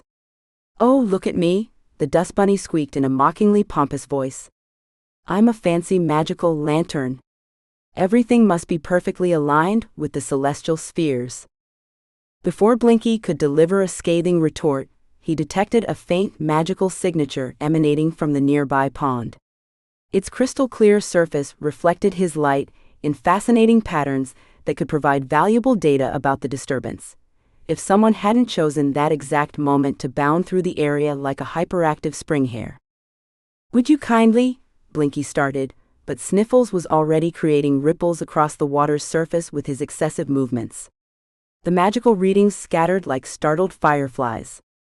Blinky began methodically recording what readings he could salvage, projecting a complex series of luminous symbols into the air. He was halfway through documenting a particularly interesting energy fluctuation when an explosive sneeze interrupted his concentration. The dust settled in a pattern that distinctly spelled out, "Stuck up." His light flashed crimson before he could stop himself. How extraordinarily mature, he said, his voice crackling with irritation. I can see why Fern values your assistance so highly. Something in Sniffles' glowing eyes shifted, and for a moment Blinky felt a twinge of regret. They were supposed to be working together after all, even if... A massive surge of magical energy cut through his thoughts. The disturbance they'd been tracking suddenly intensified, sending waves of chaotic magic rippling through the clearing. Without thinking, Blinky projected a protective barrier of light, its warm radiance forming a dome around them both. Simultaneously, Sniffles spun into action, generating a swirling shield of sparkling dust that interweaved with Blinky's light. The two defensive magics merged, creating an iridescent field that dampened the wild magic surrounding them. Well, Blinky said, surprised by the effectiveness of their combined powers, that was unexpectedly competent. Sniffles' eyes narrowed, but there was a hint of amusement in their glow. Don't strain yourself with the compliments, Brightbeam. You'll blow a fuse. The dust bunny hopped closer, examining their merged shield with genuine interest. Though I suppose, he added almost grudgingly, your light work isn't entirely horrible. When you're not being a complete candlestick in the mud. Blinky adjusted his brightness to better analyze their creation. And your chaotic particles do add a certain, unpredictable effectiveness to the standard protective matrices. He paused, then added dryly, even if your application methods resemble a sneezing pixie in a pepper storm. Their banter was interrupted by another surge of magical energy, stronger than the first. The shield held, but both familiars could feel the strain. Perhaps, Blinky reflected reluctantly, working together wasn't entirely terrible. At least when wild magic threatened to tear apart the forest. Though he would rather short-circuit than admit it out loud. Blinky couldn't help noticing the deliberate way Sniffles angled his dust clouds, creating prisms that enhanced the lantern's illumination of the magical disturbance. The technique seemed oddly familiar. His frame tensed as he recalled the reflection he'd spotted in Fern's glass cabinet earlier that day, the dust bunny practicing light manipulation when he thought no one was watching. A most unwelcome sensation of respect flickered through Blinky's circuits. "The energy signature leads this way," he announced, purposely keeping his tone neutral as they approached an ancient stone archway half hidden by vines. Weathered runes curved along its surface, barely visible beneath centuries of moss and grime. Without discussion, Sniffles began generating precise dust patterns that caught Blinky's light at carefully calculated angles. The lantern found himself automatically adjusting his beam's intensity and direction, creating layers of illumination that revealed the archway's secrets. The runes emerged in stark relief, their magical essence more apparent with each synchronized movement of light and dust. "Fascinating," Blinky murmured, his scholarly interest momentarily overriding his determination to remain aloof. These appeared to be pre-veil markings, possibly indicating. A high-pitched giggle interrupted his analysis. Several wisps materialized around them, their ethereal forms dancing mockingly just beyond reach. Blinky immediately projected a structured pattern of light beams, attempting to herd the troublesome spirits back toward the archway. The wisps simply darted between the rays, their laughter growing more irritating by the second. "Oh, for goodness sake," Blinky huffed, his light pulsing with frustration. "If you just follow the designated containment pattern." Sniffles spun into action, generating a wild cyclone of sparkling dust that caught the wisps off guard. The tiny spirits tumbled head over tail, their giggles turning to surprised squeaks as they were swept away by the chaotic vortex. "Sometimes chaos is the answer," Sniffles smirked, his glowing eyes twinkling with satisfaction. Blinky's light flickered with what he firmly told himself was not amusement. "Yes, well," he managed, "I suppose even random flailing occasionally produces results." They returned to examining the archway, but something felt different now. The air hummed with an unusual energy that seemed to respond to their combined magic. As Sniffles created another dust pattern, Blinky noticed something strange where his light refracted through the particles. "Wait," he said sharply, adjusting his beam. "Do you see that?" The dust bunny rolled closer, fine motes swirling in a more controlled pattern. Where their magics intersected, a tear in reality became visible, a crack in the veil itself, threading through the air like a spider's web made of shadow and starlight. "Our combined techniques appear to have..." Blinky caught himself just before completing the compliment, quickly shifting to a more professional tone. "This discovery requires immediate documentation. If you could maintain that exact dust configuration." They worked in surprisingly comfortable silence, recording the crack's dimensions and magical signature. Blinky found himself impressed, not that he'd ever say it aloud, by how steadily Sniffles held the necessary dust patterns. As they started back toward town, Blinky observed Sniffles methodically clearing their magical trail, neutralizing any residual energy that might attract unwanted attention. The dust bunny's movements were precise, almost elegant, a far cry from his usual chaos. Blinky's beam softened involuntarily before he caught himself and returned to his usual intensity. The wishing fountain came into view, its enchanted waters casting rainbow reflections across the square. Their owners stood near its base, heads bent close together as they discussed something over an open spellbook. Callan gestured enthusiastically, his usual reserve forgotten, as he explained some magical theory to an equally animated Fern. Blinky felt his frame go rigid, his earlier camaraderie with Sniffles evaporating, as he remembered why they'd been so determined to keep their owners apart. Yet he couldn't quite suppress a traitorous thought, about how effectively Sniffles' dust-clearing technique would complement his illumination spells during future magical maintenance tasks. Not, of course, that he intended to suggest such a thing. Ever. "We should report our findings," he said stiffly, his light taking on a more formal hue. "Separately." Sniffles' eyes narrowed slightly, but Blinky caught the same reluctant recognition in them. "Right," the dust bunny agreed, already beginning to puff up to his usual disheveled state.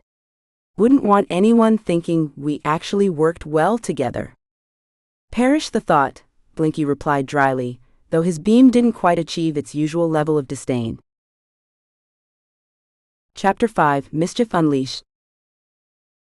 Sniffles lounged atop his favorite spellbook, a well-worn tome of household enchantments that made the perfect perch for supervising Fern's potion preparation. He'd finally convinced her to organize the workshop properly, or at least what passed for proper in Fern's creative chaos. The afternoon sun streamed through the window, making his dusty form sparkle just so, and all seemed right with the world. Until it wasn't. Two tiny dust clouds zoomed through the workshop window, bringing with them the high-pitched sound of familiar giggling that made every speck of Sniffles' being freeze in horror. The terror tornadoes had arrived. "Uncle Sniffles!" The toddlers squealed in unison, bouncing excitedly as they spotted him. They left trails of sparkly dust across Fern's freshly organized ingredient shelves, the ones that had taken 3 hours and countless complaints to arrange. Their enthusiasm sent a precariously balanced jar of pixie wings wobbling on its shelf. Sniffles rolled himself forward at top speed, stretching out his wispy dust arms to catch the jar. But to the toddlers, his rapid movement might as well have been an engraved invitation to play. They immediately started ricocheting around the workshop like enchanted pinballs. "No, no, no." Sniffles tried to corral them, but they were already turning everything into their personal playground. The older one discovered that Fern's stack of parchments made an excellent slide, while the younger one had somehow transformed the cauldron into a spinning top, riding it like a demented carousel. My, came an insufferably smug voice from the workbench.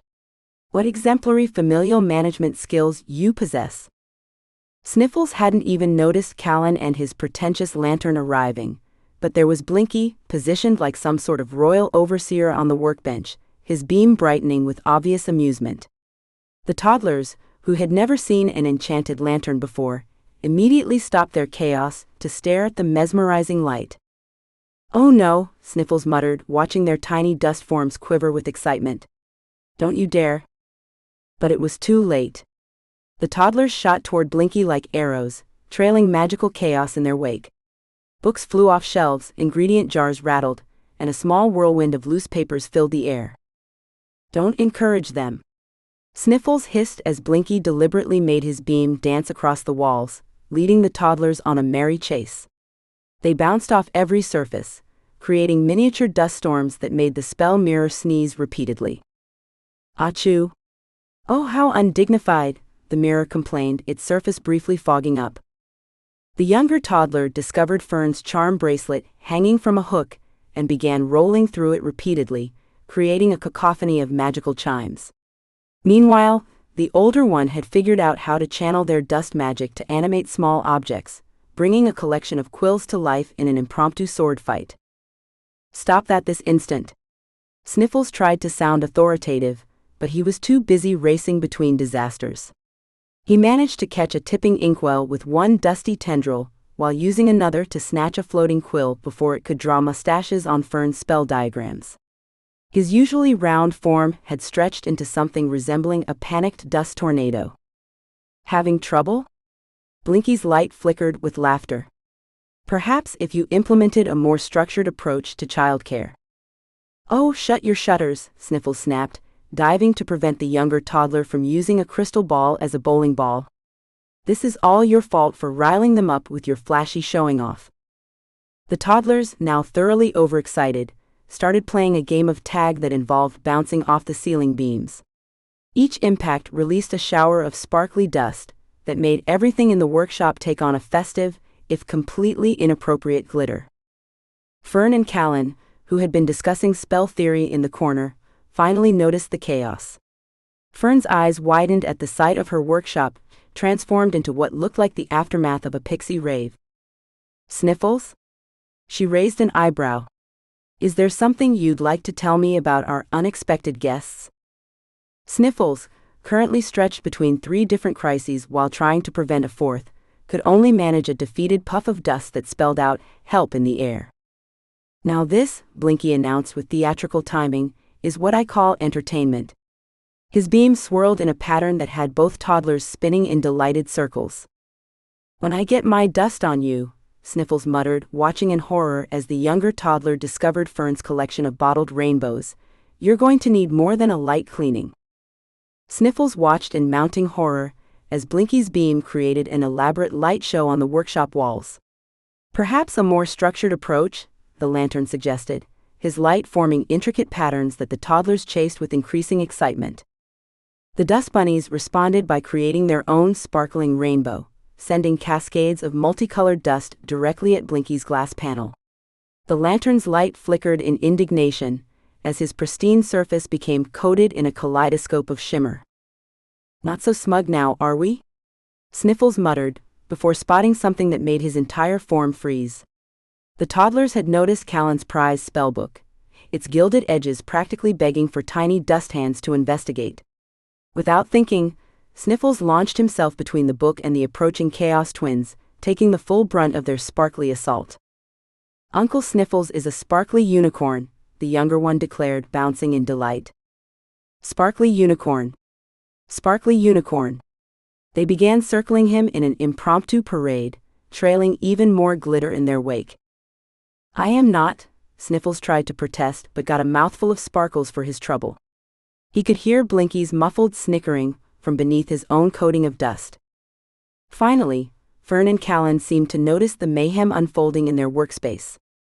Fern raised her hands, attempting a gentle containment spell, while Callan executed a precise gesture meant to settle dust.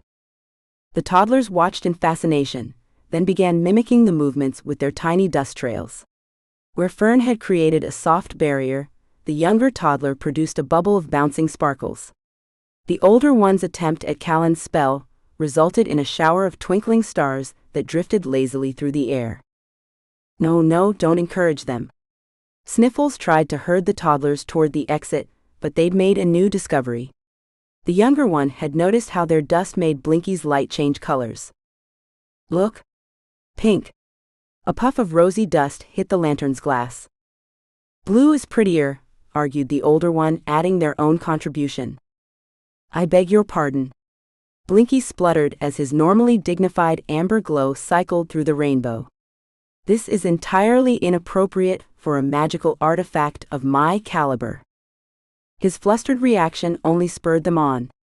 Soon they were conducting what they called color experiments, much to Blinky's growing distress. The workshop descended into complete bedlam. Books floated on dust clouds, ingredients swirled in mini tornadoes, and every surface acquired a coating of sparkles.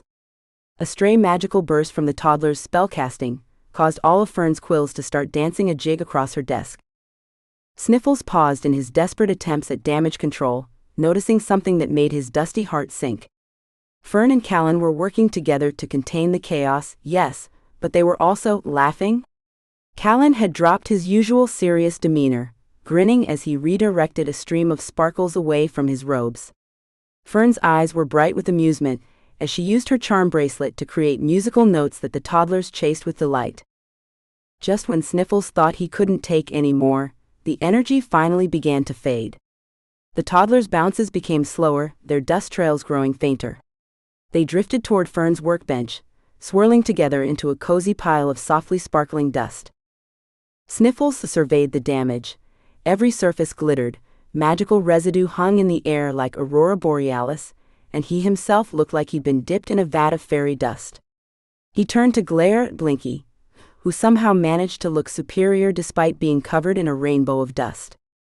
Not one word, Sniffles warned, though he couldn't help noticing that even the stuck-up lantern's beam had a playful twinkle to it.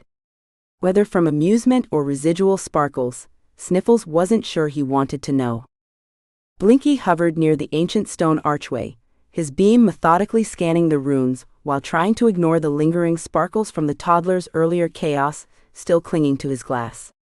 The evening shadows made the veil's disturbance more visible, casting ethereal ripples across the translucent barrier between worlds. If he could just focus without those infernal sparkles tickling his lens. Honestly, he muttered, dimming briefly to shake off another glittery dust mote. I'll be finding these everywhere for weeks. The thought of explaining sparkly illumination to Callan made his light flicker in embarrassment. So much for his reputation as a distinguished magical instrument. A subtle flicker in the veil caught his attention, something different from the usual disturbance pattern. Before he could properly analyze it, a familiar dusty presence rolled up beside him. Shouldn't you be cleaning up after your delightful relatives? Blinky asked sarcastically, his beam narrowing to a judgmental spotlight. Sniffles puffed up indignantly, sending a few stray sparkles swirling through Blinky's light. The dust bunny's eyes gleamed with what might have been amusement or mischief. Probably mischief, Blinky decided. It was always mischief with that one. Choosing to ignore his unwanted companion, Blinky created a precise light pattern to measure the veil's fluctuations. He projected a complex grid of amber beams, each calibrated to detect the slightest magical variance. But the readings made no sense. The usual orderly patterns were instead a chaotic jumble of energy signatures, as messy as Fern's workshop after the toddler's visit. He noticed Sniffles watching intently, the dust bunny's usual chaos temporarily subdued by genuine curiosity. Those gleaming eyes followed each movement of light with surprising focus. If you're going to lurk, Blinky's light pulsed irritably, you might as well make yourself useful. He adjusted his beam to highlight a particular section of the veil where the disturbance seemed strongest, secretly hoping Sniffles' unique perspective might offer insights. Not that he'd ever admit to valuing the dust bunny's opinion. See how the energy ripples here? Almost like. Before he could finish, Sniffles created a gentle dust current that interacted with Blinky's light in unexpected ways. The lantern's eye widened in surprise. He hadn't anticipated such a controlled demonstration from the chaos-loving dust bunny. Where the dust motes intersected with his light, they created prismatic patterns that revealed previously invisible structures in the veil's makeup. Well, Blinky said, trying not to sound impressed. That's actually rather clever. He adjusted his beam's intensity, matching the rhythm of Sniffles' dust flow. Try moving your particles a bit to the left, yes, exactly there. Together, they discovered that the veil's disturbance pulsed in rhythm with something deeper, something connected to the very heart of Willowveil. Blinky projected a complex light diagram, while Sniffles used dust particles to track the energy flow, their usual antagonism temporarily forgotten in the excitement of discovery. It's like a heartbeat, Blinky mused, his light taking on a thoughtful blue tinge. The town's magical core, it's not just affecting the veil, it's responding to it. He created a series of concentric circles with his beam, watching as Sniffles' dust particles danced through them in perfect synchronization. Though I suppose this means we'll have to tell Callan and your witch about our findings. Sniffles made a sound that might have been a snort, stirring up a small whirlwind of sparkles. Yes, I know, Blinky sighed, his light dimming slightly. We'll never hear the end of it if they find out we worked together willingly. He paused, watching the dust bunny trace another pattern through his light. Though I suppose there are worse partners in magical investigation than a moderately competent dust manipulator. The dust bunny's eyes crinkled in what might have been a smile, or possibly just indigestion from all the magical energy they'd been channeling. With Sniffles, it was always hard to tell. This doesn't make us friends, Blinky added quickly, brightening his beam to its usual professional glow. I still think you're a chaotic menace who leaves dust in completely inappropriate places. Sniffles responded by deliberately rolling through Blinky's beam, leaving a trail of glittering particles in his wake. And you're doing that just to annoy me, aren't you? Blinky flickered in exasperation. Typical. Here I am, trying to maintain some dignity while investigating a serious magical phenomenon, and you're turning my light into a disco ball. But there was less bite in his words than usual, and his light held steady as Sniffles continued their investigation, mapping out the complex dance between the veil and the town's magical core. Perhaps, Blinky thought reluctantly, there was something to be said for a little chaos in one's methodology. Not that he'd ever admit it out loud, he had standards to maintain after all. Blinky maintained his steady beam on the archway, secretly pleased with their progress, when a sudden pulse from the veil sent sparks of wild magic crackling through the air. His light flickered violently as the surge threatened to overwhelm his delicate magical circuitry. Warning cracks appeared along his glass housing, and for one terrifying moment, he felt his carefully maintained illumination begin to splinter. Then, in a swift rolling motion, Sniffles positioned himself between Blinky and the surge. A shield of swirling dust particles formed, catching and dispersing the volatile energy. The dust bunnies' usually chaotic movements became precise, each particle aligned to maximum protective effect. "I still don't like you," Sniffles muttered, his eyes narrowed in concentration as he maintained the shield. Blinky struggled to regulate his beam, which kept switching between amber and white. "The feeling is entirely mutual," he managed, though his usual sharp tone lacked conviction. As his light stabilized, he noticed something peculiar. His beam was refracting through Sniffles' protective dust cloud in an unexpected way, highlighting previously invisible patterns in the archway's runes. "Move slightly to your left," Blinky found himself instructing, surprised by how naturally the words came. Even more surprising was how Sniffles complied without argument, adjusting his position with uncharacteristic precision. The dust bunny's particles shifted in perfect synchronization with Blinky's light, revealing more of the hidden text. "Well, this is..." Blinky hesitated, his beam pulsing thoughtfully. "Interesting." The revealed message confirmed their earlier library discovery, something about the wishing fountain's connection to the veil. Without conscious thought, he found himself modulating his light to better complement Sniffles' dust patterns, creating an intricate dance of illumination and shadow that made the ancient text crystal clear. Sniffles shot him a surprised glance, his glowing eyes widening slightly at their unexpected harmony. Blinky pretended not to notice, focusing instead on a particularly complex series of runes. "The fountain's waters mirror the veil's flow," he translated, his beam brightening with excitement. "It's acting as some sort of magical conduit." The sound of approaching footsteps cut through their investigation. Blinky immediately snapped his beam back to its usual precise angle, while Sniffles rolled backward, stirring up a small chaos cloud as if he'd been causing mischief all along. The sudden shift from cooperation to their usual antagonism felt almost theatrical. Before Callan and Fern rounded the corner, Blinky caught Sniffles' eye. "This doesn't change anything," he declared, his beam brightening defensively. The words felt hollow even as he spoke them, like reciting lines from a play neither of them quite believed anymore. "Obviously," Sniffles retorted, though the dust bunny's typical sass seemed muted. Something had shifted between them, as undeniable as the patterns they'd discovered in the veil. As their owners approached, discussing theories about the magical disturbance, Blinky found his thoughts drifting to how effortlessly his structured illumination had worked with Sniffles' chaotic dust. The precision of his light, combined with the unpredictable swirl of particles, had created something neither could have achieved alone. It was like a perfectly balanced spell formula, each component enhancing the other's strengths. He quickly dimmed that dangerous line of thinking. Acknowledging their complementary abilities might lead to accepting other partnerships, specifically the growing connection between Callan and Fern. And that was absolutely not part of his plans. He had standards to maintain after all. Order to preserve. A proper magical household to protect from the invasion of chaos, and cluttered workbenches, and inexplicable explosions of glitter.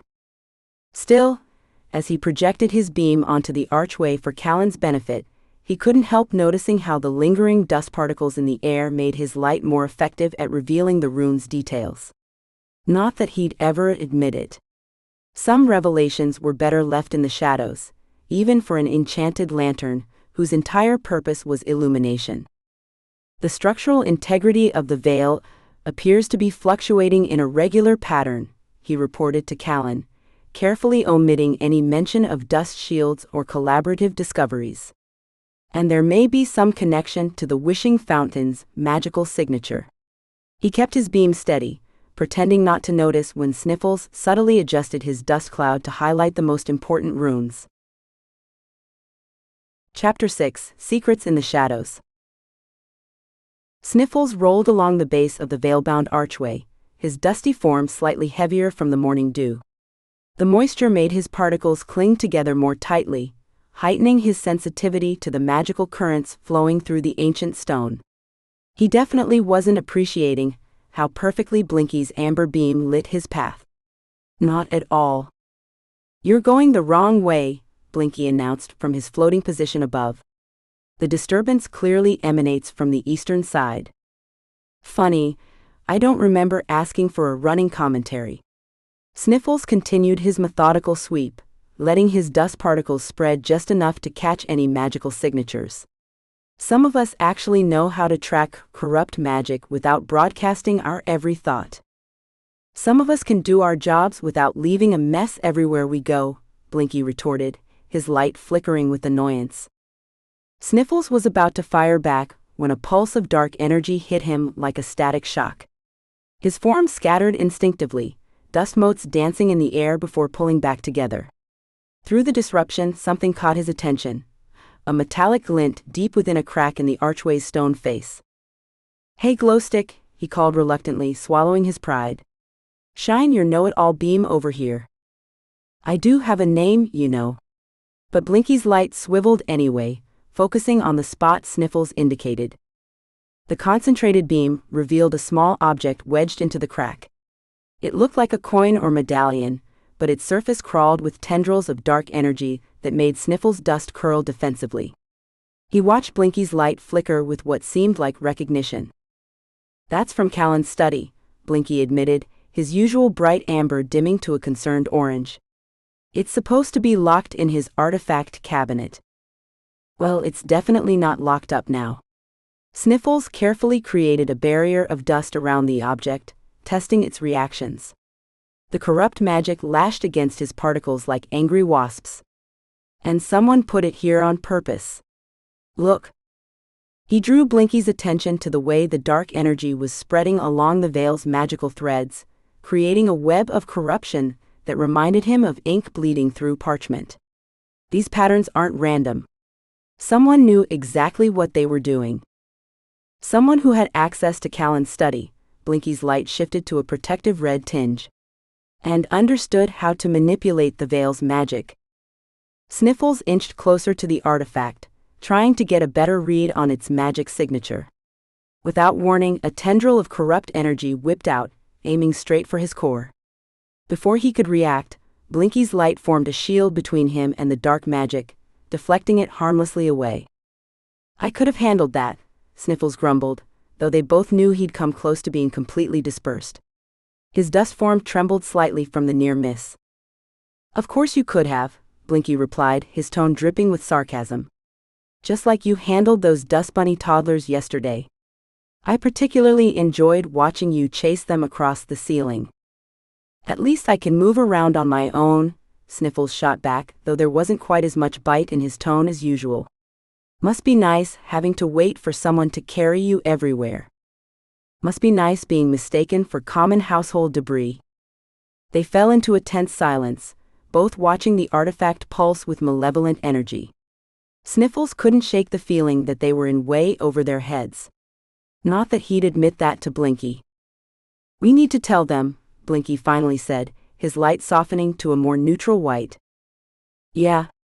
Sniffles reformed into a tighter ball, trying to look more composed than he felt. "But first we need proof that someone planted this. Fern's not going to like what this implies about your precious Callan. And Callan won't appreciate accusations against your scattered witch either," Blinky countered, though his beam remained steady on the artifact. "We need to document everything exactly as we found it." Sniffles began carefully collecting trace magical signatures, while Blinky created a series of light patterns that would help them recreate the scene later. They worked in surprisingly comfortable synchronization, each compensating for the other's limitations without comment. Neither mentioned how natural it felt to work together, or how their usual barbs had lost their sharp edges. They had bigger problems to worry about, after all. Someone was trying to damage the veil, and for once, neither familiar was responsible for the chaos about to unfold. Sniffles followed the dark tendrils of magic like invisible threads, his dust particles tingling with each new corrupt signature they detected. Blinky's light swept methodically ahead of him, creating a precise grid pattern that made tracking the spread easier than Sniffles wanted to admit. "The corruption's moving in a spiral," he muttered, rolling along another curved line of tainted magic. His particles buzzed uncomfortably as they absorbed the pattern's information. "And it's all flowing toward the wishing fountain," Blinky finished, his beam swinging toward the town's center. The lantern's usual know-it-all tone was replaced by genuine concern. "The artifact isn't just corrupting the veil. It's using it as a conduit to reach the town's magical core." Sniffles let his form expand slightly, testing the air currents. "Every wish ever made at that fountain has left a trace of magic. If this corruption reaches it..." He didn't need to finish the thought. They both knew what would happen if Willowveil's heart became tainted. A sudden pulse from the artifact sent a wave of dark energy rippling through the air. Sniffles felt his dust form beginning to destabilize, and instinctively rolled closer to Blinky, whose steady light helped him maintain cohesion. The lantern's beam strengthened, creating a protective circle around them both. "We have to tell them," Sniffles said quietly, thinking of how Fern would throw herself into danger without a second thought if she knew. His particles swirled anxiously. "But we need to do this right. They'll need proof." "Agreed." Blinky's light shifted to a focused white beam. "Watch this." The lantern projected an intricate diagram onto the ground, showing the artifact's magical signature as interconnected lines of light. Sniffles had to admire the precision, not that he'd say it out loud. Instead, he demonstrated his own findings by gathering his dust into a miniature replica of the corruption's spiral pattern. "If you adjust your beam to a lower intensity," Sniffles suggested, trying to sound casual rather than helpful, "I can use my particles to show how the energy pulses through the veil." Blinky dimmed obligingly, and Sniffles sent waves of dust through the light, creating a three-dimensional model of the corruption's movement. Together, they refined their presentation, each adding details the other missed. "The resonance pattern here," Blinky noted, highlighting a particular junction with the amber beam, suggests the artifact was activated during the last full moon. "Which explains these residual traces," Sniffles added, his dust swirling to demonstrate the magical decay rate. He was about to suggest another modification when footsteps echoed from around the corner. They froze. Sniffles watched in surprise as Blinky's beam automatically adjusted to better illuminate their evidence display. Without thinking, he shifted his dust particles to catch and reflect the light more effectively, enhancing the projection's clarity. When had they learned to work together so smoothly? The footsteps grew closer, accompanied by the familiar sound of Fern's charm bracelet jingling, and Callan's measured voice discussing theoretical magic. Before their owners could appear, Sniffles turned to Blinky. "This doesn't make us friends," he stated firmly, creating a small dust cloud for emphasis. The effect was somewhat undermined by how perfectly his particles caught Blinky's light, creating a shimmering halo effect. "Perish the thought," Blinky responded, though his beam remained steady and warm instead of flickering dismissively as usual. Fern rounded the corner first, her auburn hair escaping its bun as she gestured enthusiastically about a new spell theory. Callan followed, his attention caught between her animated explanation and the notebook floating beside him, quill poised to capture any important details. Sniffles caught Blinky's beam and held it for a moment, sharing a look of understanding. Their previous mission of sabotaging this partnership seemed ridiculous now, like dust bunnies playing at being storm clouds, while real thunder gathered on the horizon. Not that he'd ever admit that to the pretentious lantern. Still, as he arranged himself to begin their presentation, Sniffles couldn't help noticing how naturally their abilities complemented each other. Blinky's precise illumination made his dust patterns more visible, while his particles gave depth and movement to the lantern's light diagrams. It wasn't friendship, definitely not, but maybe, just maybe, it was something like respect. "Fern," he called out, interrupting her mid-gesture. "We found something." He paused, glancing at the lantern. "We found something important." Blinky hovered near the wishing fountain, his beam methodically tracing the ancient runes etched into its weathered stone. The way Sniffles' dust particles caught and scattered his light was annoyingly effective, creating a shimmering matrix that revealed previously hidden patterns in the carvings. Mayor Alder stood nearby, those impossibly old elven eyes twinkling with the kind of wisdom that made Blinky's light flicker defensively. "Fascinating interplay of illumination techniques," the mayor mused, stroking his silver beard. "Almost as if you two were designed to work together." "It's purely coincidental," Blinky insisted, his glow shifting to a slightly irritated red. "Simple physics. Light particles interacting with dust particles. Nothing more." Sniffles made a sound suspiciously like a snort. Across the square, Callan paced through the ritual preparations, his usually confident movements tight with anxiety. Blinky noticed the way his wizard's hands trembled slightly as he arranged the ceremonial crystals. Without thinking, he softened his beam to the gentle, reassuring amber that he'd seen Sniffles use when Fern doubted herself. Not that he'd been paying attention to the Dust Bunnies' techniques, of course. "The northwestern quadrant needs additional reinforcement," Blinky announced, projecting a precise magical diagram into the air. Before he could elaborate, Sniffles was already moving, his dust swirling in elegant patterns that highlighted the key intersection points. "Still not friends," Sniffles muttered, even as he meticulously adjusted his particles to create perfect geometric alignments. "Wouldn't dream of suggesting otherwise," Blinky replied dryly, though he couldn't help but admire the Dust Bunny's attention to detail. For a creature that usually reveled in chaos, Sniffles could be remarkably precise when properly motivated. Fern arrived with an armful of scrolls, nearly tripping over her own feet. Sniffles immediately sprang into action, creating sparkling trails in the air to help her visualize the ritual movements. Blinky found himself unconsciously adjusting his beam to enhance the demonstration, adding depth and dimension to Sniffles' work. "Your light's looking awfully cooperative," Sniffles commented with suspicious sweetness. "Merely maintaining optimal visibility conditions," Blinky sniffed, though he didn't dim his helpful glow. The relative peace shattered as a wave of corrupted magic pulsed through the square. Blinky's light flickered wildly, his usual steady illumination fracturing into chaotic patterns. Before he could process what was happening, a shield of densely packed dust particles surrounded both him and Sniffles, deflecting the worst of the magical disturbance. "Just being practical," Sniffles explained, catching Blinky's startled glance. "Can't have you shorting out before the ritual. Who'd provide the dramatic lighting?" "How considerate," Blinky deadpanned, though his light warmed slightly. "I suppose I should thank you for not letting me get corrupted by ancient magic." "Don't strain yourself." They watched as Fern and Callan began practicing the synchronized movements required for the ritual. Fern's wild intuitive magic swirled around Callan's precisely controlled power, creating unexpected harmonies. Callan's rigid technique loosened slightly in response to Fern's influence, while her chaotic energy found new focus within his structured approach. "They're actually good together," Blinky admitted reluctantly, his beam softening to a thoughtful purple. "Yeah," Sniffles agreed, then quickly added, "but if you tell Fern I said that, I'll fill your housing with glitter." "Your secret's safe with me."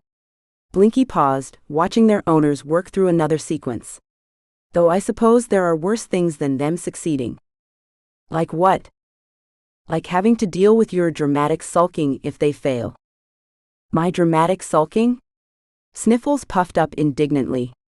"You're literally a mood light with an attitude problem." Mayor Alder's quiet chuckle interrupted their bickering. "Remarkable," he murmured, "how the right partnerships can bring out the best in everyone involved." Blinky and Sniffles exchanged glances, then simultaneously turned away from each other, though neither moved from their shared protective sphere. The corrupted magic continued to pulse around them, but somehow their combined defenses held strong. Not that either of them was going to mention it. Blinky watched Callan's hands shake as he attempted the complex warding gesture for the third time. The incantation's rhythm kept slipping, its syllables tangling like poorly wound spellthread. Before Blinky could adjust his beam to highlight the correct pattern, a shimmering trail of dust particles appeared in the air, pulsing in perfect time with the required cadence. "Oh," Callan breathed, his shoulders relaxing as he followed Sniffles' makeshift metronome. "That's actually quite helpful." Blinky's light flickered in surprise as he found himself automatically adjusting his beam to enhance the dust bunny's work, creating depth and dimension that made the rhythm even clearer. He and Sniffles exchanged a quick glance, both startled by their unconscious coordination. "Pure coincidence," Blinky muttered, though he maintained the complementary illumination. Focusing on the task at hand, Blinky projected a series of diagnostic patterns against the veil's shimmering surface. The corrupted magic had left trace signatures, subtle distortions that his light alone struggled to map completely. But Sniffles' dust was already there, settling into the weak points of their magical barriers, transforming from its usual chaotic swirls into precise geometric reinforcements. "Your dust is looking awfully organized," Blinky commented, unable to completely mask his approval. "Your light's looking awfully cooperative," Sniffles shot back, though there was less bite in his tone than usual. Mayor Alder's approach made Blinky's beam straighten instinctively. The elder elf studied their work with those ancient knowing eyes that always made Blinky feel like a newly enchanted apprentice lantern. "Show me what you've discovered," Alder requested, gesturing to their detection system. Before Blinky could stop himself, his light brightened with pride as he demonstrated how his precise illumination patterns interacted with Sniffles' sensitive dust readings. "The corruption leaves distinct signatures in the magical field," he explained, while Sniffles' particles shifted to highlight each point he mentioned. "When we combine light refraction analysis with particulate resonance testing." "We?" Alder's silver eyebrows rose slightly. "I mean, that is," Blinky's beam turned a flustered pink. Sniffles snickered, but kept their demonstration running smoothly. "Remarkable synchronization," the mayor observed, his smile making both familiars suddenly find other things to focus on. As the sun began to set, Blinky created a gentle sphere of illumination around Fern and Callan, who sat cross-legged on the fountain's edge, heads bent over an ancient tome. He told himself it was purely practical, they needed proper lighting to study the ritual texts. It had nothing to do with the way Callan's eyes crinkled at the corners when he smiled at something Fern said. Sniffles, instead of trying to disrupt the lighting as he might have done days ago, quietly adjusted his protective dust shield to complement the warm glow. The particles scattered the light just so, creating a soft, intimate atmosphere that made both their owners look more relaxed than they had in days. Fern gestured enthusiastically as she explained her theory about the veil structure, nearly knocking over a stack of scrolls. Callan caught them with a quick charm, laughing at her embarrassed blush. The familiar twist of jealousy hit Blinky's circuits, but it felt different now, less like a threat and more like change. His beam shifted through several uncertain colors as he processed this unsettling development. A tiny dust devil suddenly spun past, making elaborate shapes that were clearly meant to mock his mood lighting. Blinky's beam snapped back to its usual steady glow as he glared at Sniffles. "Your brooding was giving me a headache," the dust bunny explained with an exaggerated eye roll. The sky deepened to purple, stars beginning to peek through the veil's shimmer. Blinky found himself studying the way Sniffles' particles caught the last rays of sunlight, creating tiny prisms that revealed new patterns in the ancient magic. Their previous mission of sabotage felt distant now, replaced by something far more complex. Neither familiar spoke about this shift, but when Callan stumbled over another difficult passage, their response was immediate and synchronized, Blinky's light steady and clear, Sniffles' dust marking the magical flows with perfect precision. Their owner's success had somehow become more important than their rivalry, though Blinky would rather short-circuit than admit it out loud. "Still not friends?" Sniffles muttered, even as he realigned his dust shield to better match Blinky's illumination pattern. "Wouldn't dream of suggesting otherwise," Blinky replied, his beam warm and steady as they continued their work in comfortable silence. Chapter 7, The Final Ritual. Sniffles hovered near Fern's shoulder, his dust particles tingling with an uncomfortable static charge as they approached the ancient stone archway. The corrupted artifact pulsed with sickly purple energy, making his normally pristine dust feel grimy and unsettled. Above them, Blinky's amber beam swept methodically across the danger spots, highlighting patches of corruption that spider-webbed through the stone like dark veins. "At least Lighthouse Boy knows how to do his job," Sniffles muttered, though the usual bite in his tone had softened to something closer to grudging respect. He watched as Blinky's light traced a perfect grid pattern, exactly as they'd practiced during their late-night preparation sessions. Fern stepped forward, her charm bracelet jingling softly as she raised her hands. The corrupt magic surged, and Sniffles felt his particles scatter instinctively before he forced himself to reform. "Oh no you don't," he grumbled, swirling protectively around Fern's shoulders. Across the archway, Blinky's light intensified, creating a similar barrier around Callan. Their shields met in the middle, creating an unexpected prismatic effect that made Sniffles' dust sparkle. "Well, that's new," he commented, his glowing eyes widening as their combined magic pulsed with a strength that neither had achieved alone. Fern and Callan began the containment ritual, their voices weaving together in an intricate spell song. Sniffles monitored the magical currents flowing through his dust, feeling them shift and spike. A dangerous surge of corruption bubbled up from the artifact, setting his particles buzzing with alarm. Without thinking, Sniffles scattered in the specific pattern they developed, 3 quick puffs followed by a spiral. Blinky responded immediately, his beam shifting to a cooler blue that helped stabilize the volatile energy. "Thanks for the heads-up, Dustball," Blinky's voice echoed, somehow managing to sound both sarcastic and sincere. "Whatever, glow stick," Sniffles shot back, already focused on his next task. He extended tendrils of dust through Blinky's light beams, creating a detection grid that revealed the corruption spread like a magical radar. His particles tingled with satisfaction as Blinky matched his movements perfectly, their timing so precise it was almost choreographed. The artifact wasn't going down without a fight.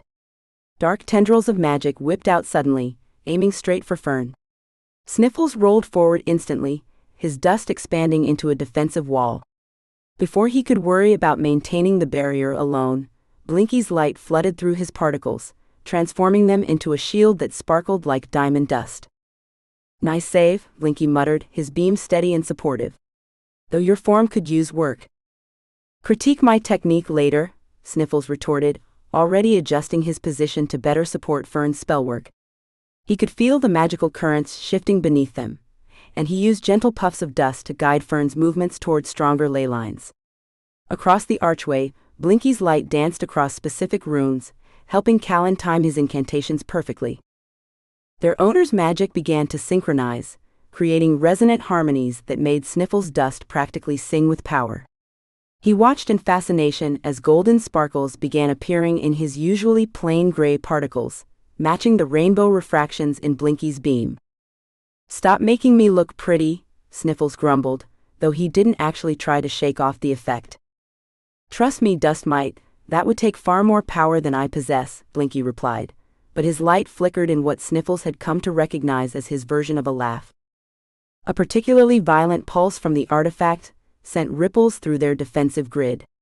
Sniffles quickly redistributed his particles to reinforce the weak spots, while Blinky adjusted his beam's intensity to compensate.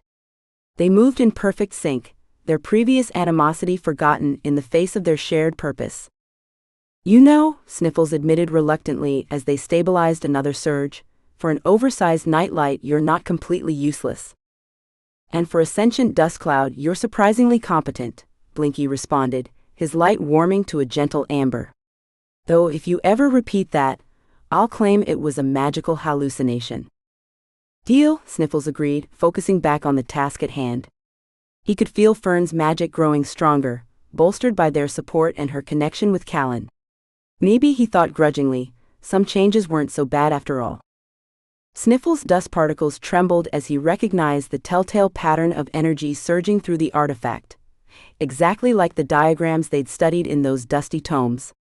Without hesitation, he swirled into a complex series of symbols, his particles forming precise geometric shapes in the air. 3 concentric circles, followed by a zigzagging line that represented the corrupted ley lines. Blinky caught on immediately, his beam cutting through the dust patterns and amplifying them into brilliant sigils that cast golden shadows across the archway. Fern.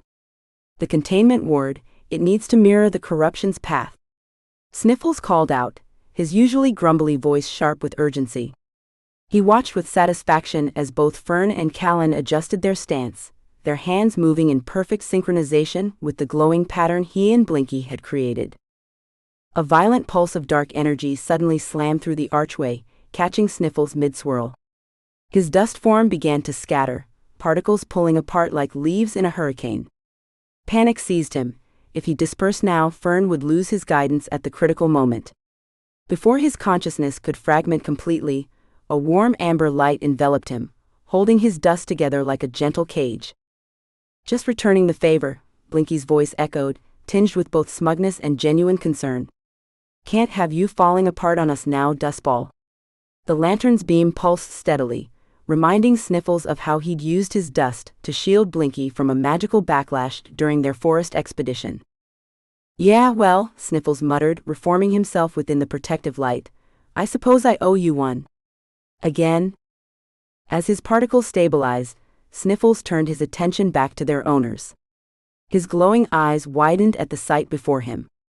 Fern's wild creative magic, all swirls and sparks and unexpected bursts of power, was weaving perfectly with Callan's precise structured spellwork. Where their energies met, something entirely new emerged, ribbons of magic that combined Fern's intuitive flow with Callan's careful control. Sniffles caught Blinky's knowing glance, the lantern's eye crinkling with something that looked suspiciously like approval. For the first time since this whole partnership began, Sniffles felt no urge to sabotage their owner's connection. Instead, a warm satisfaction spread through his dusty form as he watched them work together, their strengths complementing rather than competing. The artifact pulsed again, gathering its remaining corruption for one final assault. Sniffles felt the surge building and instantly moved into position, his particles spreading into carefully calculated channels. Without a word, Blinky's light threaded through his dust, creating crystalline pathways for Fern and Callan's magic to flow through. "Left quarter turn," Sniffles called out, his dust swirling to guide Fern's movements. 30 degrees up, Blinky added, his beam adjusting to illuminate the optimal angle for Callan's next incantation. They moved like they'd been practicing for years instead of days, dust and light intertwining to support their owner's spellwork. The corruption began to fade, dark tendrils retreating from the stone as Fern and Callan's combined magic pushed it back. Exhaustion crept through Sniffles' form, making his usually precise movements slightly sluggish. He rolled closer to Blinky, drawing strength from the lantern's steady glow as they watched their owners complete the final steps of the cleansing ritual. The sight of Fern's confident spellwork made his dust particles tingle with pride. "We make a decent team," Sniffles admitted quietly, surprising himself with how much he meant it. "When you're not being an insufferable know-it-all." Blinky's light flickered with startled amusement before settling into a warm, steady glow. "And you're not entirely useless, for a sentient dust bunny who looks nothing like an actual bunny." The last traces of corruption vanished from the artifact, leaving it gleaming with clean, natural magic. The veil rippled once before settling into its proper pattern, stable and strong. Feeling uncharacteristically playful, Sniffles created a gentle shower of dust motes that danced through the air like tiny stars. When Blinky's beam caught them, transforming them into sparkling prisms of light, Sniffles didn't even complain about the dramatic flare. Instead, he watched as Fern and Callan shared triumphant smiles, their magic still humming in harmony around them. His earlier mission to keep them apart seemed ridiculous now, like trying to stop the tide with a dustpan. He rolled slightly closer to Blinky, their newfound friendship comfortable in the aftermath of their success. "Though if anyone asks," Sniffles added, his eyes glowing with mischief, "I'll deny ever saying anything nice about you." "Naturally," Blinky agreed, his light pulsing with amusement. "My reputation for disdain must remain untarnished." Blinky hovered near the ancient stone archway, his beam reflecting off the newly strengthened veil with prismatic brilliance. The way Sniffles' dust particles danced in his light created unexpectedly beautiful patterns, not that he'd admit to noticing such things. Still, he may have adjusted his beam's intensity ever so slightly to enhance the effect. Quite satisfactory, he projected, maintaining his dignified tone despite the pleased warmth spreading through his metallic frame. The veil's resonance has been restored to precisely 97.4% of optimal functionality. Mayor Alder circled the archway, his silver braids swaying as he examined their work. Blinky instinctively shifted to his most professional illumination setting, the one he reserved for formal occasions and particularly impressive spellwork. As he swept his beam across the restored barrier, he found himself automatically coordinating with Sniffles' swirling dust motes to highlight the veil's recovered strength. The resulting display cast shimmering ribbons of light through the evening air. "Would you look at that?" Callan murmured, his usual composed expression softening with wonder. When the cleansed artifact, a tarnished medallion that had been corrupting the veil's magic, was carefully lifted from its resting place, Blinky didn't even think before creating a protective light shield around Sniffles. The dust bunny, showing far more grace than Blinky would have expected a few days ago, responded by weaving his own magic through the barrier, strengthening it with swirling patterns of protective energy. Their teamwork felt as natural as breathing, if Blinky actually needed to breathe, that is. "Your aim has improved considerably," Blinky noted, his tone almost friendly. "Though I suppose that's to be expected after our practice sessions." Sniffles rolled his eyes but puffed up slightly at the compliment, sending a fresh wave of sparkles through their shared shield. Near the archway, Fern threw her arms around Callan in an exuberant hug. "We did it. I can't believe we actually did it." Callan's surprised laugh echoed through the clearing as he steadied them both, his hands settling naturally at her waist. "Was there ever any doubt?" "Only about 17 times, Fern grinned, her charm bracelet jingling as she stepped back. "But who's counting?" Blinky watched their interaction with surprising contentment. The jealousy that usually twisted through his magical core when Callan paid attention to others had mellowed into something warmer. Perhaps it had something to do with watching Fern's creative chaos complement Callan's precision throughout their mission, much like another unlikely partnership he'd recently developed. His beam softened involuntarily as Sniffles began creating tiny dust explosions in celebration, each one sparking like miniature fireworks in the evening air. The display was undeniably impressive, though Blinky would sooner short-circuit than say so out loud. A flicker of residual magic caught his attention, dispersing through the forest in ethereal waves of color. Without needing to discuss it, he and Sniffles broke away from the group, tracking the energy patterns with their combined abilities. Blinky's light pierced the shadows, while Sniffles' dust detected subtle magical variations, making quick work of their final sweep. "Your chaos proved unexpectedly useful," Blinky admitted after they'd confirmed the last traces of corruption were gone. His light flickered with reluctant respect. "Though I maintain that proper organizational systems are essential for any magical endeavor." Sniffles responded by arranging his dust particles into a perfectly symmetrical geometric pattern, complete with color-coded sections and labeled categories. Blinky's light sputtered in surprise before settling into the warm amber glow that indicated genuine amusement. "Now you're just showing off." The dust bunny dissolved his precise arrangement with a theatrical sneeze, sending sparkles everywhere. Blinky found himself actually chuckling, at their role reversal. "I suppose," he mused, his tone softer than usual, "there might be some merit to occasionally coloring outside the lines. Metaphorically speaking, of course. I still expect my spellbooks to be properly shelved." Blinky adjusted his beam to track a returning sprite, its wings casting rainbow prisms through his light.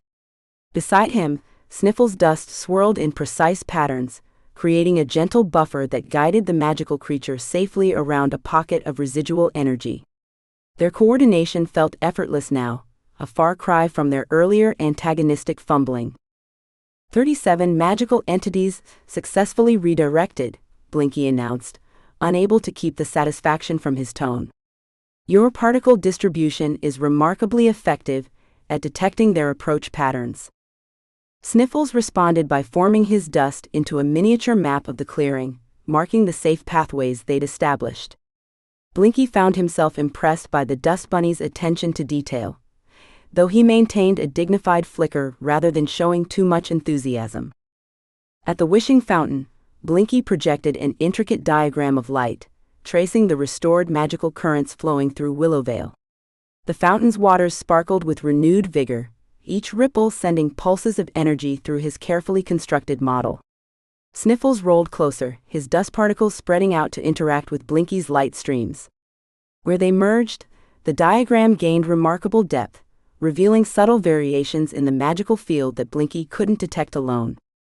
"Fascinating," Blinky murmured, adjusting his beam to better highlight a particularly complex node. "Your sensitivity to magical fluctuations adds an entirely new dimension to the analysis.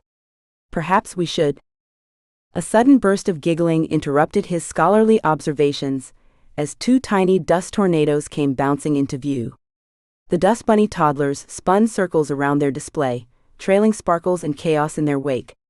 Blinky's first instinct was to dim disapprovingly, but something about their unbridled joy made him pause.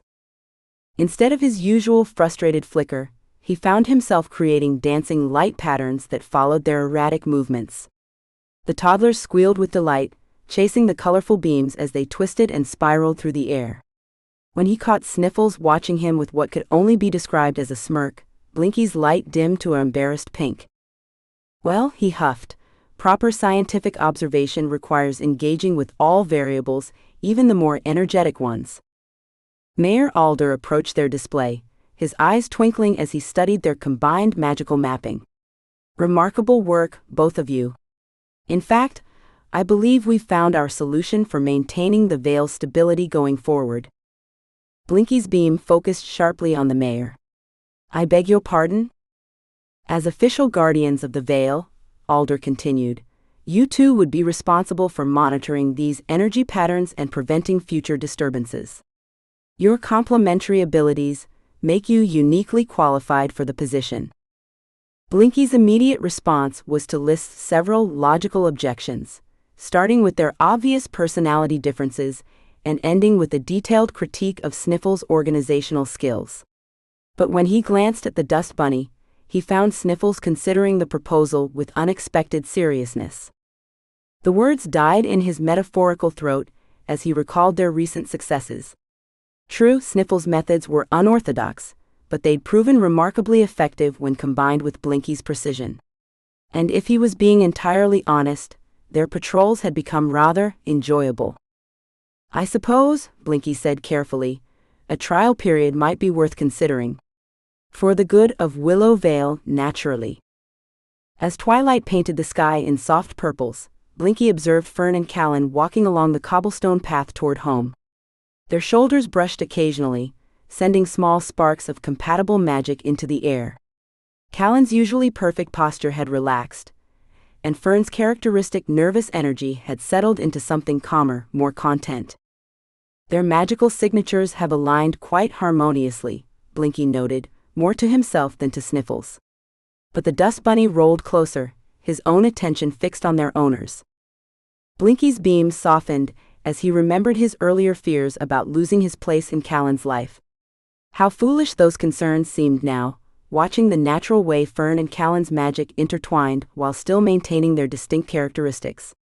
Rather like another partnership he'd come to appreciate. The first stars began appearing overhead as Blinky initiated his final diagnostic sweep of the day. His light traced methodical patterns through the darkness, checking for any remaining instabilities. Sniffles moved alongside him, their magic mixing easily now, strengthening each other's abilities rather than competing for dominance. After completing the circuit, Sniffles paused, his dust forming the words, "Same time tomorrow for patrol?" Blinky's beam brightened to a warm golden glow before he could maintain his usual professional demeanor. "Yes, well, regular monitoring is essential for maintaining optimal magical stability. And your particular brand of chaos does seem to have its uses." Sniffles swirled his dust into a perfect impression of Blinky's most pompous illumination pattern, making the lantern sputter with reluctant laughter. "Oh, do be serious," Blinky chided, but his light remained warm and bright. "We have a responsibility now. Although," he added more quietly, "I find I'm rather looking forward to it." Chapter 8: Harmony in Chaos. Sniffles perched atop his favorite spellbook, a well-worn tome of household enchantments that doubled as his preferred napping spot, and surveyed the transformed workshop. Blinky's floating lights cast a warm glow across the room, intermingling with the sparkly trails his dust bunny toddlers left in their wake. The effect was admittedly pleasant, though he'd rather eat a vacuum bag than say that out loud. My, how heartwarming," the spell mirror cooed for the 7th time in 10 minutes, its surface practically radiating smugness. "Who would have thought our resident grumps would become such good?" "Finish that sentence and I'll cover you in permanent fingerprints," Sniffles grumbled, puffing up slightly. The toddlers whizzed past, their excited squeals filling the air as they pinballed between shelves. The younger one, whom Sniffles had nicknamed Terror 2, spun in delighted circles around Blinky, showering the lantern with a fine layer of glittering dust. "I see grace runs in the family," Blinky commented, his light flickering in what Sniffles now recognized as his version of an eye roll. "They're expressing their artistic side," Sniffles deadpanned, making no move to stop Terror 1 from adding another layer of sparkles to Blinky's frame. "Consider it a free makeover. Disco suits you. How fortunate I am to be their canvas." Despite his dry tone, Blinky's light shifted to create subtle patterns in the dust, making it shimmer like stars. Across the workshop, Fern's charm bracelet created its own music as she arranged a plate of color-changing cookies. Callan stood close, too close, part of Sniffles still insisted, helping her arrange the treats in a pattern that made them shift hues in harmony. The sight of them working together so easily made Sniffles' dust particles shift uncomfortably as he remembered all his sabotage attempts. A subtle pattern of light danced across his vision, somehow managing to be both mocking and reassuring. Sniffles glanced at Blinky, who pretended to be thoroughly occupied with cleaning his glass. "Not a word," Sniffles muttered. "I wouldn't dream of it," Blinky replied primly, though his amber glow held a hint of amusement. Terror 2, apparently bored with decoration duty, discovered something new to explore. The tiny dust bunny zoomed through one of Blinky's light beams, creating a scattered rainbow effect that painted the workshop walls. Instead of dimming in annoyance as he would have days ago, Blinky adjusted his beam, strengthening the effect. Sniffles stared at him. "Who are you, and what have you done with the real Blinky?" "One must encourage scientific curiosity in the youth," Blinky sniffed, though his light warmed to a pleased golden hue as Terror 2 bounced with joy. The moment of camaraderie shattered, as Terror 1, not to be outdone, went for a spectacular aerial maneuver that sent them careening toward Fern's latest experimental potion. Sniffles felt his entire form compress with panic, but he wasn't alone in reacting. He and Blinky moved as one, no discussion needed. Blinky's light formed a curved barrier, redirecting the toddler's trajectory while Sniffles sent up a swirl of dust to create a soft landing spot. Terror 1 bounced safely onto the cushion of dust, giggling as if nearly causing magical catastrophe was the height of entertainment. Sniffles and Blinky caught each other's eye, then quickly looked away. That absolutely hadn't happened. They certainly hadn't worked together seamlessly to prevent disaster. And they definitely weren't going to acknowledge it. My, the mirror practically sang, its surface gleaming with delight. "What excellent team." "One more word," Sniffles warned, "and I'll tell everyone about that crack you're trying to hide behind your frame." The mirror gasped in horror. "You wouldn't dare." "Try me," Sniffles replied, satisfaction rippling through his dusty form as the mirror fell into a huffy silence. Terror 2, oblivious to the exchange, had already moved on to creating an intricate network of rainbow-catching dust trails, while Terror 1 seemed determined to recreate their death-defying stunt with safer targets. Sniffles watched them with a mixture of exasperation and pride, noting how Blinky subtly adjusted his light to keep them away from anything truly dangerous without dimming their enthusiasm. "Your offspring are remarkably resilient," Blinky observed, his tone carefully neutral. "They get that from me," Sniffles replied, then added with deliberate casualness, "Your light show isn't completely horrible." Your dust isn't entirely annoying, Blinky countered, managing to make it sound both like an insult and a compliment. Sniffles watched Mayor Alder glide into the workshop, his silver braid catching the light as he produced 2 tiny, shimmering badges from his robes. The dust bunny tried not to puff up with pride, and failed miserably as the mayor cleared his throat. In recognition of your unique contributions to protecting the Veil, Alder announced, eyes twinkling, I present you both with these official guardian badges.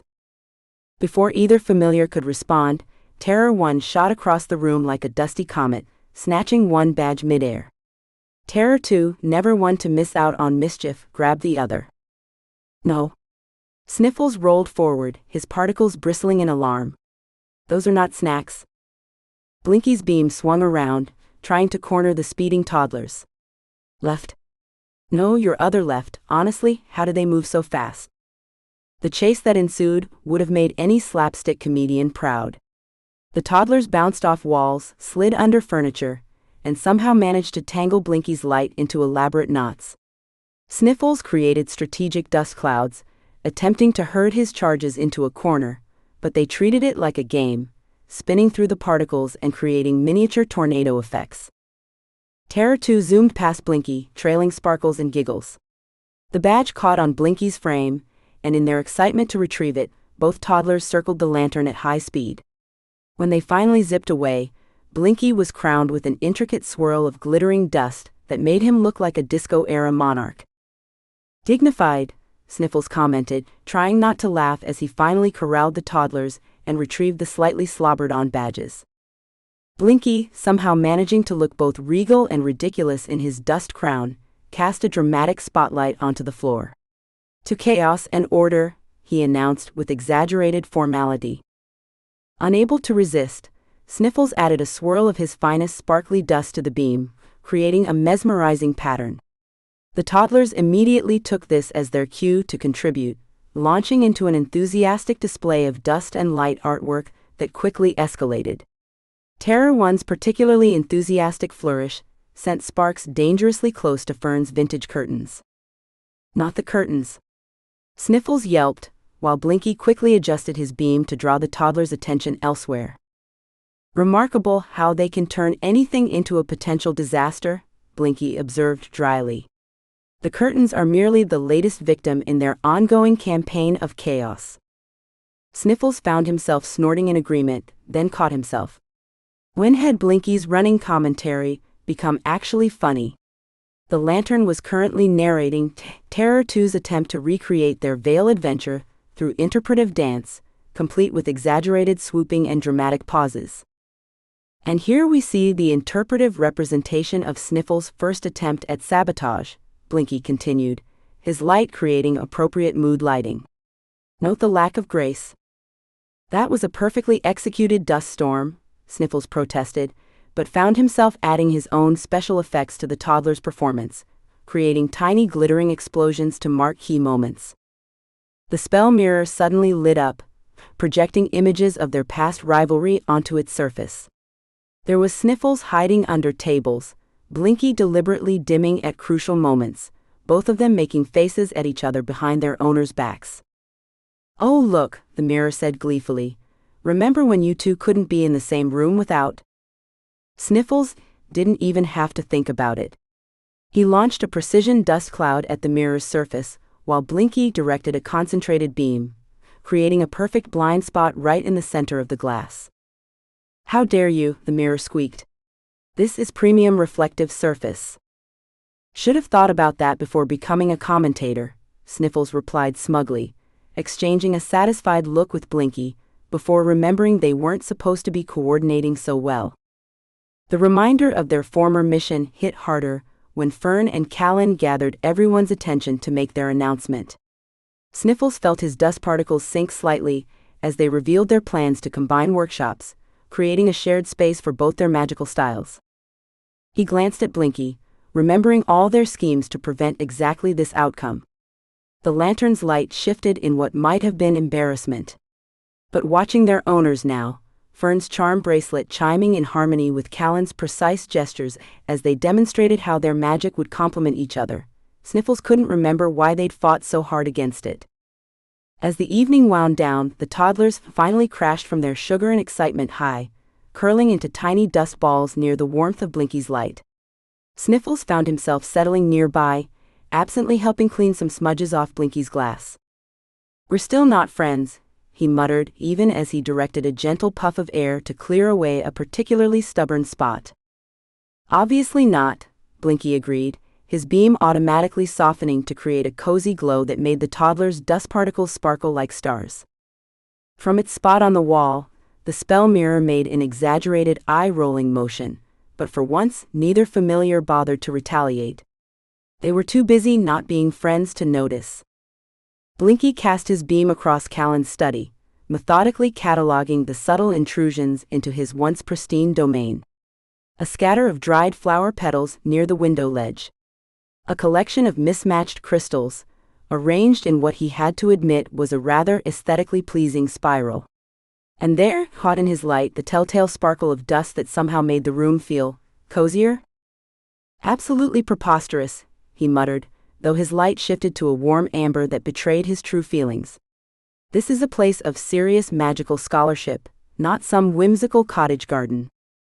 His reflection in the glass cabinet caught his attention. The ornate metalwork of his frame still gleamed with the same dignified polish, but tiny sparkles from the dust bunny toddler's celebration clung stubbornly to his edges. He tried dimming and brightening rapidly to shake them off, but the magical residue remained, creating little rainbow prisms in his beam.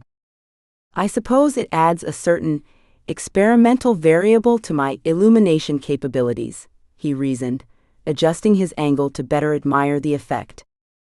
The study door opened, and Callan entered, humming that insufferably catchy tune Fern had taught him. Blinky's immediate impulse was to flicker in disapproval, but instead, he found his beam brightening in sync with the melody. The wizard carried a stack of Fern's notebooks, leather-bound volumes with pressed flowers, sketched runes, and notes scribbled in multiple directions. "Just a few reference materials," Callan said, catching Blinky's observant glow. "Fern's approach to crystalline harmonics is quite innovative, actually." "If by innovative you mean completely disregarding 3 centuries of established magical theory, then yes, quite," Blinky responded. But he kept his beam steady and bright, as Callan shelved the notebooks between pristine spellbooks and ancient tomes. The splash of color and chaos somehow enhanced the study's scholarly atmosphere, like wildflowers growing between carefully laid stones. A familiar whisper of movement caught his attention. A small dust devil spiraled through the window, too controlled to be natural. Blinky recognized Sniffles' signature in the way it twirled, showing off as usual. His first instinct was to dim his light and ignore the intrusion, but instead, he found himself adjusting his beam, creating patterns that made the dust motes dance and shimmer. "Purely for practical patrol purposes," he announced to the empty room. "Monitoring potential magical interference patterns. Very technical. Very precise." The dust devil spun closer, and Blinky could have sworn he heard a snicker in its swirl. He focused his beam on the patrol schedule he'd meticulously drawn up, now featuring such previously unconscionable entries as unexpected dust-related incidents and creative chaos margins. Even the formatting had evolved, strict columns giving way to gentle curves that better accommodated their combined monitoring styles. "The things one must adapt to in the interest of magical security," he sighed, though his light pulsed with quiet satisfaction. Shifting into work mode, Blinky projected his standard light grid for detecting veil disturbances. Without conscious thought, he left carefully calculated gaps in the pattern, spaces where Sniffles' dust would enhance the detection field sensitivity. The efficiency of their combined techniques was undeniable, though Blinky would rather short-circuit than admit it out loud. The dust devil made another pass, this time dropping a small, shimmering crystal onto Callan's desk. Blinky recognized it as one of Fern's experimental sensors, designed to amplify his light in specific magical frequencies. "I suppose," he declared to the crystal, maintaining his dignity, "that some degree of collaborative methodology may have certain empirical advantages." His beam caught the crystal's facets, sending rainbow patterns dancing across the study walls. "Though I maintain that proper documentation and organizational protocols are essential for A puff of dust hit his frame, making him sputter mid-lecture. The dust devil whisked away through the window, leaving behind what sounded suspiciously like a giggle. Entirely unprofessional, Blinky huffed, but his light remained warm and bright, creating playful patterns with the lingering dust motes. Though I suppose some protocols were meant to be creatively interpreted. Blinky was adjusting his beam's frequency for the evening patrol when a distinct magical ripple caught his attention. The energy signature pulsed from the direction of the wishing fountain, setting his magical sensors tingling. Before he could properly calibrate his illumination response, a familiar dusty form rolled through the study window. "I was about to handle that," Blinky announced primly, even as his light automatically shifted to complement Sniffles' swirling patterns. The dust bunny responded with what could only be described as a skeptical puff. Their synchronized investigation made quick work of the disturbance. Blinky's structured light grid mapped the energy's precise coordinates, while Sniffles' chaotic dust patterns revealed subtle fluctuations in the magical field. Together, they traced the source to residual energy from the Veil restoration, settling back into the town's magical foundation. The wavelength variations suggest a perfectly normal stabilization process, Blinky explained, his beam pulsing in professional satisfaction. Though I suppose your interpretive approach did identify that peculiar resonance pattern more efficiently than my standard diagnostic protocol. Sniffles rolled what appeared to be his eyes, creating a miniature dust devil that perfectly mimicked Blinky's lecturing tone. A flash of movement caught Blinky's attention, and he swiveled to find Fern's spell mirror had somehow materialized in the corner of the study. Its ornate frame clashed horribly with Callan's minimalist decor, yet somehow looked right at home nestled between the ancient tomes and Fern's flower-pressed notebooks. The mirror's surface rippled with obvious amusement as it reflected their synchronized movements. "Still not friends," Blinky and Sniffles declared simultaneously, causing the mirror to vibrate with silent laughter. "I merely appreciate the practical advantages of our collaborative methodology," Blinky added hastily, his beam flickering defensively. The mirror's surface shimmered in what could only be described as a knowing smirk. As evening painted the study in soft shadows, Blinky observed Fern and Callan at the desk below, their heads bent together over a shared grimoire. Fern's creative chaos had gradually infiltrated Callan's precise notations, while his structured approach now tempered her wild theoretical leaps. The result was a fascinating blend of both their styles, producing magical innovations neither could have achieved alone. Blinky's beam softened to a warm amber as he watched them work. He caught Sniffles' glance and shared a moment of silent acknowledgement. Their initial fears about romance disrupting their owner's magical pursuits couldn't have been more wrong. If anything, the combination had enhanced everyone's abilities, not that Blinky would ever admit that out loud.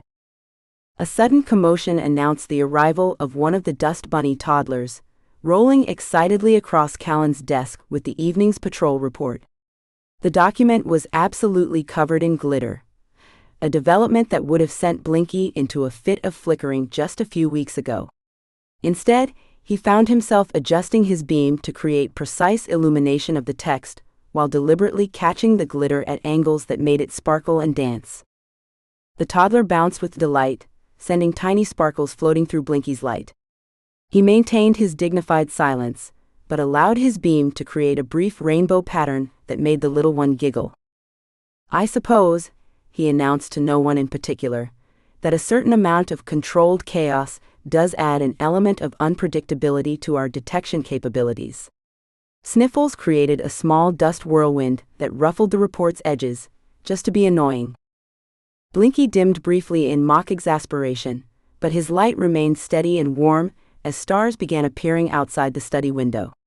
The room had changed, becoming a space where order and chaos coexisted in surprising harmony. His precise light patterns now intertwined with swirling dust motes, creating detection fields more effective than either of them could manage alone. "Though I still maintain," he added, as Sniffles started arranging dust bunnies into deliberately crooked rows, "that proper documentation procedures are essential for—" He broke off as a perfectly aimed puff of glitter hit his frame, making his beam scatter into dozens of twinkling points of light. Chapter 9: Bonds Forged in Magic. Sniffles rolled himself into a more comfortable position on the town hall's ornate sconce, pretending to examine his dust particles for imperfections. Below, Mayor Alder's melodious voice filled the grand chamber as he detailed Fern's contributions to saving the Veil.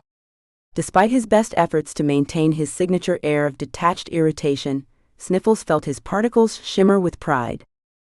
Through her innovative approach to chaos magic, Mayor Alder continued, and Sniffles couldn't help but puff up slightly. That had been his influence, obviously. All those years of creative mayhem had clearly paid off. A familiar glow caught his attention, and Sniffles noticed how Blinky had positioned himself to cast the most flattering light on Callan's features.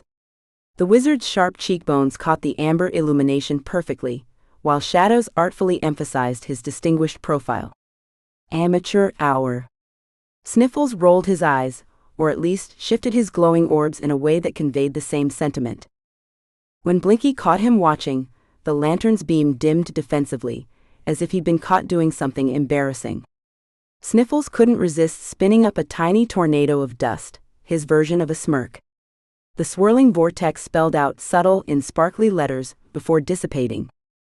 A series of high-pitched giggles from above made Sniffles freeze. Oh no. He slowly turned his gaze upward to spot the dust bunny toddlers bouncing between the rafters like caffeinated ping-pong balls. His particles nearly scattered in panic. He'd specifically told Fern to ward the workshop door against their escape attempts. But before he could zoom up to corral the tiny terrors, Blinky's beam shifted, creating dancing patterns of light across the ceiling. The toddlers paused their chaos, mesmerized by the swirling display. One particularly sparkly design had them settling onto a beam, their little glowing eyes wide with wonder. Sniffles felt his dust shift uncomfortably. That had been surprisingly decent of Blinky. He generated a small puff of appreciation before he could stop himself. And now, Mayor Alder announced, producing 2 gleaming medallions, "It is my honor to present these tokens of our gratitude." Without thinking, Sniffles drifted down from his perch, automatically coordinating with Blinky. The lantern's warm beam created a perfect spotlight, while Sniffles released a gentle shower of sparkles that caught the light just so. The medallions seemed to glow from within, as the mayor placed them around Fern and Callan's necks. Their exemplary partnership, the mayor continued, serves as an inspiration to us all. Sniffles found himself nodding along before catching himself. Had he really just agreed with that statement? He, who had spent weeks trying to sabotage this very partnership? A quick glance at Blinky revealed the lantern's light, flickering in what could only be similar self-reflection. Which is why, Mayor Alder's eyes twinkled, "I'm pleased to announce that the council has appointed them as our official Veil maintenance team, working together on future projects to ensure our barrier's continued stability." Sniffles swiveled to face Blinky, their expressions a perfect mirror of "here we go again" resignation, tinged with what might have been excitement. Unable to help himself, Sniffles crafted a miniature dust diorama. Tiny versions of themselves causing a bookshelf to collapse while their owners ducked for cover. Blinky's light flickered in what was definitely amusement, though the lantern quickly tried to cover it with a cough-like sputter. The toddlers, still watching the ceiling show, chose that moment to sneeze in unison, creating small dust fireworks that perfectly punctuated the mayor's closing remarks. "Speaking of maintenance," Sniffles muttered, preparing to wrangle his tiny charges, "some things never change." But as he zoomed upward, he noticed Blinky had already adjusted his light show to guide the toddlers toward the exit, like a trail of breadcrumbs made of sparkles. Their teamwork was becoming disturbingly efficient. Sniffles hovered near the refreshment table, absently creating dust devil coasters for the punch cups, as Fern and Callan took center stage. His particles tingled with anticipation. He'd witnessed their practice sessions and knew what was coming. "The key," Fern explained, her charm bracelet jingling as she gestured, "is embracing the natural flow of chaos while maintaining structured control." She glanced at Callan with a smile that made Sniffles want to roll his eyes. Or whatever passed for eyes in his dusty form.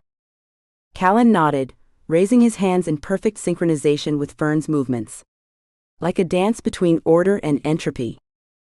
Their magic swirled together, Fern's wild, sparkling energy contained and enhanced by Callan's precise geometric patterns. The result was breathtaking. A three-dimensional magical mandala that shifted and evolved like a living kaleidoscope. Sniffles found himself drifting closer to Blinky's pedestal, drawn by the familiar's complementary lighting effects. He had to admit, strictly to himself of course, that the lantern's amber highlights added an impressive depth to the display. Their owners' different styles didn't clash as he'd feared, they enhanced each other like light and shadow. Or dust and polish, though he'd rather suffer a vacuum cleaner than voice that particular observation. A high-pitched squeal of delight shattered his reverie. The toddlers, apparently inspired by the magical display, launched into one of their signature chaos routines. Dust particles whirled through the air in what typically preceded disaster, but then Blinky's beam swept through the storm, transforming it into something magnificent. The light caught each dust mote perfectly, creating a miniature galaxy of spinning, glittering stars. "Show off," Sniffles muttered, though he couldn't quite muster his usual irritation. The toddlers were beside themselves with joy, bouncing through their accidental artwork like excited comets. Mayor Alder's voice cut through the oohs and ahs. "And let us not forget the invaluable contribution of our familiars, without whose unique partnership this success might not have been possible." The sudden attention caught Sniffles off guard. His carefully maintained form wavered, particles threatening to scatter in embarrassment. Just as he felt himself starting to disperse, a warm amber beam enveloped him, helping him maintain his shape. Blinky's light held just a hint of smugness. Great, another favor he'd have to pretend to ignore. During the reception that followed, Sniffles positioned himself near the ceiling, watching Fern enthusiastically describe her latest magical theory to an attentive audience. Callan kept jumping in with practical applications, their ideas building on each other like well-crafted spell components. The sight stirred something uncomfortable in Sniffles' dusty heart. Instead of his usual anxiety about change, he felt hopeful. Horrified by this revelation, he quickly generated a small dust cloud to hide behind. "A bit dusty up here, isn't it?" came Blinky's knowing voice. "Allergies," Sniffles retorted. "You wouldn't understand, being all sealed up in your fancy glass house." Their bickering was interrupted by an all-too-familiar melodramatic sigh. Somehow, the spell mirror from Fern's workshop had made its way to Town Hall and was now gleefully displaying highlights from their recent adventures. "Oh, remember this one?" the mirror crooned, showing Sniffles and Blinky's disastrous first attempt at cooperation, which had ended with 3 toppled bookcases and a very angry librarian. Without discussion, Sniffles created a strategic dust screen while Blinky adjusted his beam to create a glare across the mirror's surface. The mirror huffed in disappointment. "I have excellent footage of the great inkpot incident of—" "Look," Sniffles interrupted desperately. "Is that a smudge on your surface?" The mirror immediately became distracted with self-inspection, crisis averted. As the ceremony wound down, Sniffles found himself floating beside Blinky, watching their owners share a quiet moment by the punch bowl. Fern was gesturing animatedly about something, while Callan listened with poorly concealed adoration. "We did good," Sniffles admitted gruffly, immediately adding, "but I still think you're insufferable," when Blinky's beam brightened with obvious satisfaction. Before the lantern could respond, 2 dusty blurs streaked past, showering them both with a rain of sparkly particles. The toddlers spun in delighted circles around them, clearly proud of their celebratory contribution. Sniffles started to generate his standard cleanup breeze, but paused when he noticed Blinky wasn't frantically trying to clear his glass. Instead, the lantern's light played through the settling dust, creating tiny rainbows. "Don't get used to this," Sniffles grumbled, letting his particles relax into the impromptu light show. "Tomorrow it's back to maintaining proper dust standards." Blinky's answering flicker suggested he knew exactly how likely that was. Blinky hovered near the ancient stone archway, methodically sweeping his beam across the weathered surface in precise geometric patterns. The familiar routine of checking the veil's stability had become almost meditative over the past few weeks, not that he'd ever admit finding comfort in such mundane tasks. A flicker of something unusual caught his attention, causing his light to shift from its usual amber to a curious blue-white.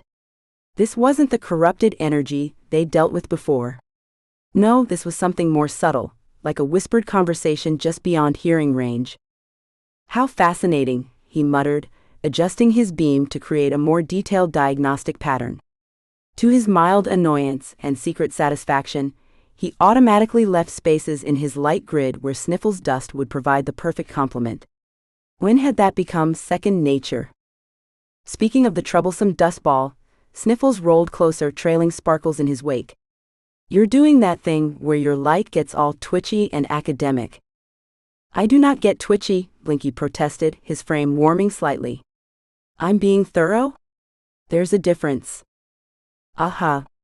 Sniffles spun in place, releasing a controlled cloud of dust that settled into the gaps in Blinky's light pattern. "Whatever helps you sleep at night, Twinkletoes." Before Blinky could deliver a properly scathing retort, both familiars froze. Their combined detection methods had revealed something neither could have spotted alone: a strange rhythmic pulse in the magical field. "Are you seeing?" Sniffles started. "Yes, quite remarkable," Blinky interrupted, his excitement momentarily overwhelming his need to maintain dignified distance. "The resonance pattern suggests..." A sudden surge of magic washed over them from the direction of the wishing fountain, carrying the distinct signatures of Fern and Callan's spellwork. Blinky's light flickered rapidly, not from worry but from intense curiosity. Beneath the familiar magical signatures of their owners lay something else, something that made his runes tingle with anticipation. "Well, that's new," he mused, adjusting his beam to track the magical current. A high-pitched giggle preceded chaos as the Dust Bunny toddlers came barreling through the clearing, leaving trails of sparkling dust in their wake. They bounced and rolled with gleeful abandon, narrowly missing the archway. "Terror tornadoes, incoming," Sniffles called out, attempting to corral the enthusiastic duo. Blinky was about to make a cutting remark about proper familiar discipline when something caught his attention. "Wait," he said, his tone sharp enough to make Sniffles pause. "Look at their movement pattern." The toddlers weren't just causing random chaos, they were unconsciously following invisible lines of force, their dust trails illuminating previously hidden magical pathways that crisscrossed the forest floor. "Your light's picking up something odd," Sniffles observed, creating a structured dust pattern that highlighted the anomaly. The careful precision in the Dust Bunny's movements would have shocked Blinky a month ago. Now it just reminded him how much they'd both changed. Blinky adjusted his beam, combining it with Sniffles' dust to create a three-dimensional map of the magical currents. "These pathways," he mused, "they're like ley lines but more dynamic. Almost as if..." "They're dancing," Sniffles finished, earning a surprised flicker from Blinky. "What?" "I can be observant too, you know." The toddlers zoomed past again, this time leaving a trail that perfectly aligned with one of the mysterious pathways. Their giggles seemed to make the magical current pulse brighter. "Fascinating," Blinky murmured, his academic interest thoroughly piqued. "The children's natural chaos appears to be amplifying these patterns. Perhaps there's something to be said for a less structured approach to magical investigation." "Did you just admit that chaos might be useful?" Sniffles asked, his dusty form practically vibrating with amusement. "Should I be concerned? Are you feeling feverish? Do enchanted lanterns even get fevers?" "Do be serious," Blinky huffed, though his light took on a warmer hue. "This could be significant. The interaction between your dust magic and my illumination seems to be revealing something that's been here all along, hidden in plain sight." One of the toddlers rolled right through Blinky's beam, creating a momentary rainbow effect that highlighted dozens of interconnected magical threads. "Well," Sniffles said, moving closer to examine the phenomenon, "I suppose this means we'll have to work together. Again. How dreadfully inconvenient." "Indeed," Blinky agreed, his tone dry but his light betraying a hint of enthusiasm. "The things we endure for the sake of magical research." Blinky adjusted his beam methodically as they completed their patrol route, his analytical mind categorizing each unusual magical signature they encountered. The precision of his illumination created perfect geometric patterns that, to his continued amazement, worked in seamless harmony with Sniffles' seemingly chaotic dust clouds. Together, they painted a complex magical map in the air, one that revealed something entirely unexpected. Energy signature Alpha 7 shows distinct temporal resonance, he muttered, more to himself than his companion. Note the peculiar wavelength variance when compared to standard veil emissions. Sniffles rolled his eyes. You could just say it's weird and sparkly, you know. I could, Blinky replied, his light taking on a slightly smug golden hue, if I wished to sacrifice accuracy for simplicity. He paused, noticing their combined reflection in a perfect dewdrop clinging to a nearby leaf. The sight gave him pause. His precise beams of light intermingling with Sniffles' dust clouds created something altogether new, something that seemed to pulse in perfect rhythm with the strange energy patterns they'd been tracking. Even the forest felt different. His runes tingled with awareness of untapped potential, hovering just beyond normal magical perception. Not threatening, but promising. Like a library whose doors had just been unlocked. A sudden burst of magical energy caught his attention, small but distinct. Then another, and another. Blinky tracked each disturbance with mathematical precision, while Sniffles' dust swirled in complementary patterns, creating a three-dimensional map of the phenomena. There's definitely a pattern here, Blinky observed, his frame warming with intellectual excitement. The resonance suggests these might be echoes of something far older than the veil itself. Ancient magic? Sniffles created an intricate spiral of dust that highlighted one of the energy nodes. Like before they invented proper spellbooks, ancient? Indeed. Blinky's beam shifted to a scholarly blue-white as he began documenting their findings. He created precise magical matrices in the air, each one carefully calibrated to record the unique signatures they discovered. To his satisfaction, Sniffles seemed to intuitively understand what was needed, adding layers of dust-based observations that filled in crucial gaps in the data. The temporal fluctuations suggest a cyclical pattern, Blinky noted, his light dimming slightly in concentration. But there's something else, something almost musical about the way these energies interact. Sniffles bounced slightly. Like they're dancing? That's... Blinky paused, surprised by the accuracy of the dust bunny's observation. Actually quite an apt description. The mathematical harmony does bear a striking resemblance to certain classical compositions. As twilight approached, they positioned themselves near the strongest point of the veil. The magical energies they'd been tracking all afternoon seemed more visible now, dancing with newfound complexity in the gathering dusk. Blinky's analytical mind raced with possibilities, theories, and potential implications. Think we should tell them? Sniffles asked, his dust swirling with barely contained curiosity. Blinky considered the question carefully, his beam pulsing thoughtfully. Tomorrow, he decided. This requires proper documentation and analysis before we present our findings. We wouldn't want to appear disorganized. The first stars began to appear overhead, their light mixing with Blinky's beam to create subtle prismatic effects in Sniffles' dust clouds. Maintaining his position as guardian, Blinky felt an unusual flutter of excitement in his magical core.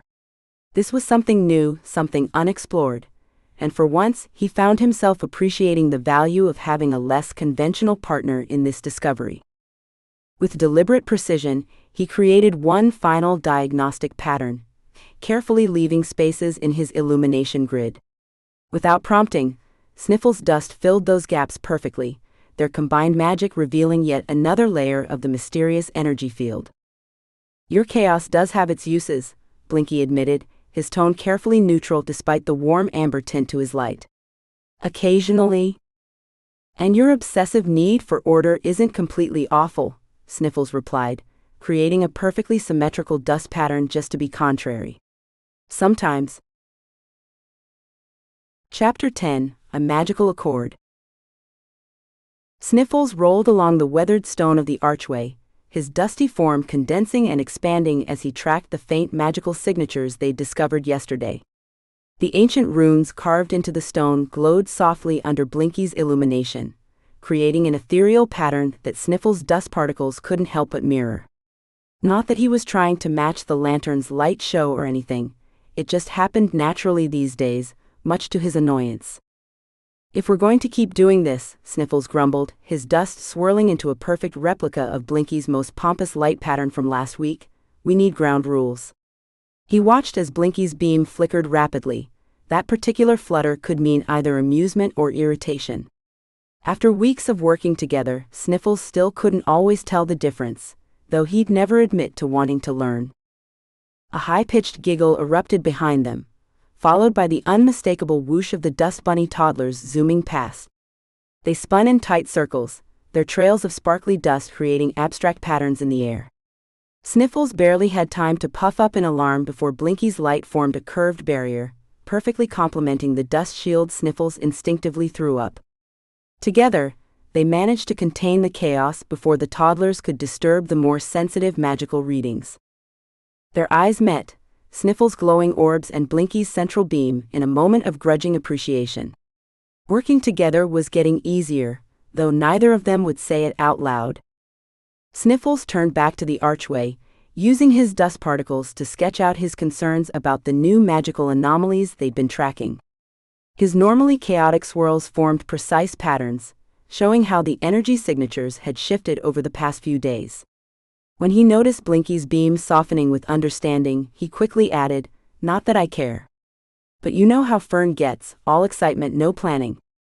She'd probably try to hug a hostile spell, if it looked cute enough." "Whereas Callan," Blinky responded, his light creating a detailed analysis grid that overlapped with Sniffles' dust patterns, "would spend 3 weeks researching the proper way to approach the spell only to find it's already hugged half the town." His beam pulsed, and what Sniffles had learned was his version of a sigh. Someone needs to ensure they balance each other out. Sniffles pretended not to notice how naturally they'd fallen into protecting both their owners. Instead, he focused on a particularly interesting energy reading near the base of the arch. "These patterns are almost like..." A sudden surge of magical energy made them both jump to attention, Sniffles condensing into a tight ball while Blinky's beam shot up like a spotlight. But it was just the toddlers again, playing with the harmless echoes the veil sometimes produced. They bounced through the lingering magic like it was a puddle, leaving trails of dust that caught Blinky's light and sparkled like tiny stars. Without thinking, Sniffles found himself adjusting his dust consistency to enhance the effect, while Blinky's beam shifted to the perfect wavelength to make each particle dance with rainbow colors. The toddlers squealed with delight, rolling faster through their improvised light show. "This doesn't mean we're friends," Sniffles muttered, even as he created an elaborate spiral of dust for the toddlers to chase. "Perish the thought," Blinky replied, his beam nevertheless perfectly illuminating every curve and swirl of Sniffles' design. "I merely believe in maintaining professional standards, even when dealing with less sophisticated magical entities." Sniffles snorted, sending a small puff of dust directly into Blinky's central eye. "Less sophisticated? I'll have you know dust magic predates your fancy light shows by centuries." "Ah yes, the ancient art of being everywhere one doesn't want you to be," Blinky retorted, but there was a warmth to his glow that hadn't been there weeks ago. "Speaking of which, your little ones are about to discover the reference section of magical signatures we spent all morning organizing." Sniffles spun around just in time to see the toddlers approaching the carefully arranged magical traces they'd been studying. "Oh no you don't." He rolled quickly to intercept them, gathering them up in a swirl of parental dust. "That's quite enough chaos for one day, you little terror tornadoes." The toddlers giggled, trying to squirm free, but Sniffles held firm.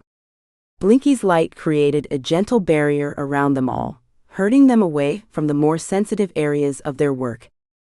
"You know," Blinky observed, his beam taking on that annoyingly analytical tone, "if you arrange their energy the way you did last Tuesday during the rainbow incident..."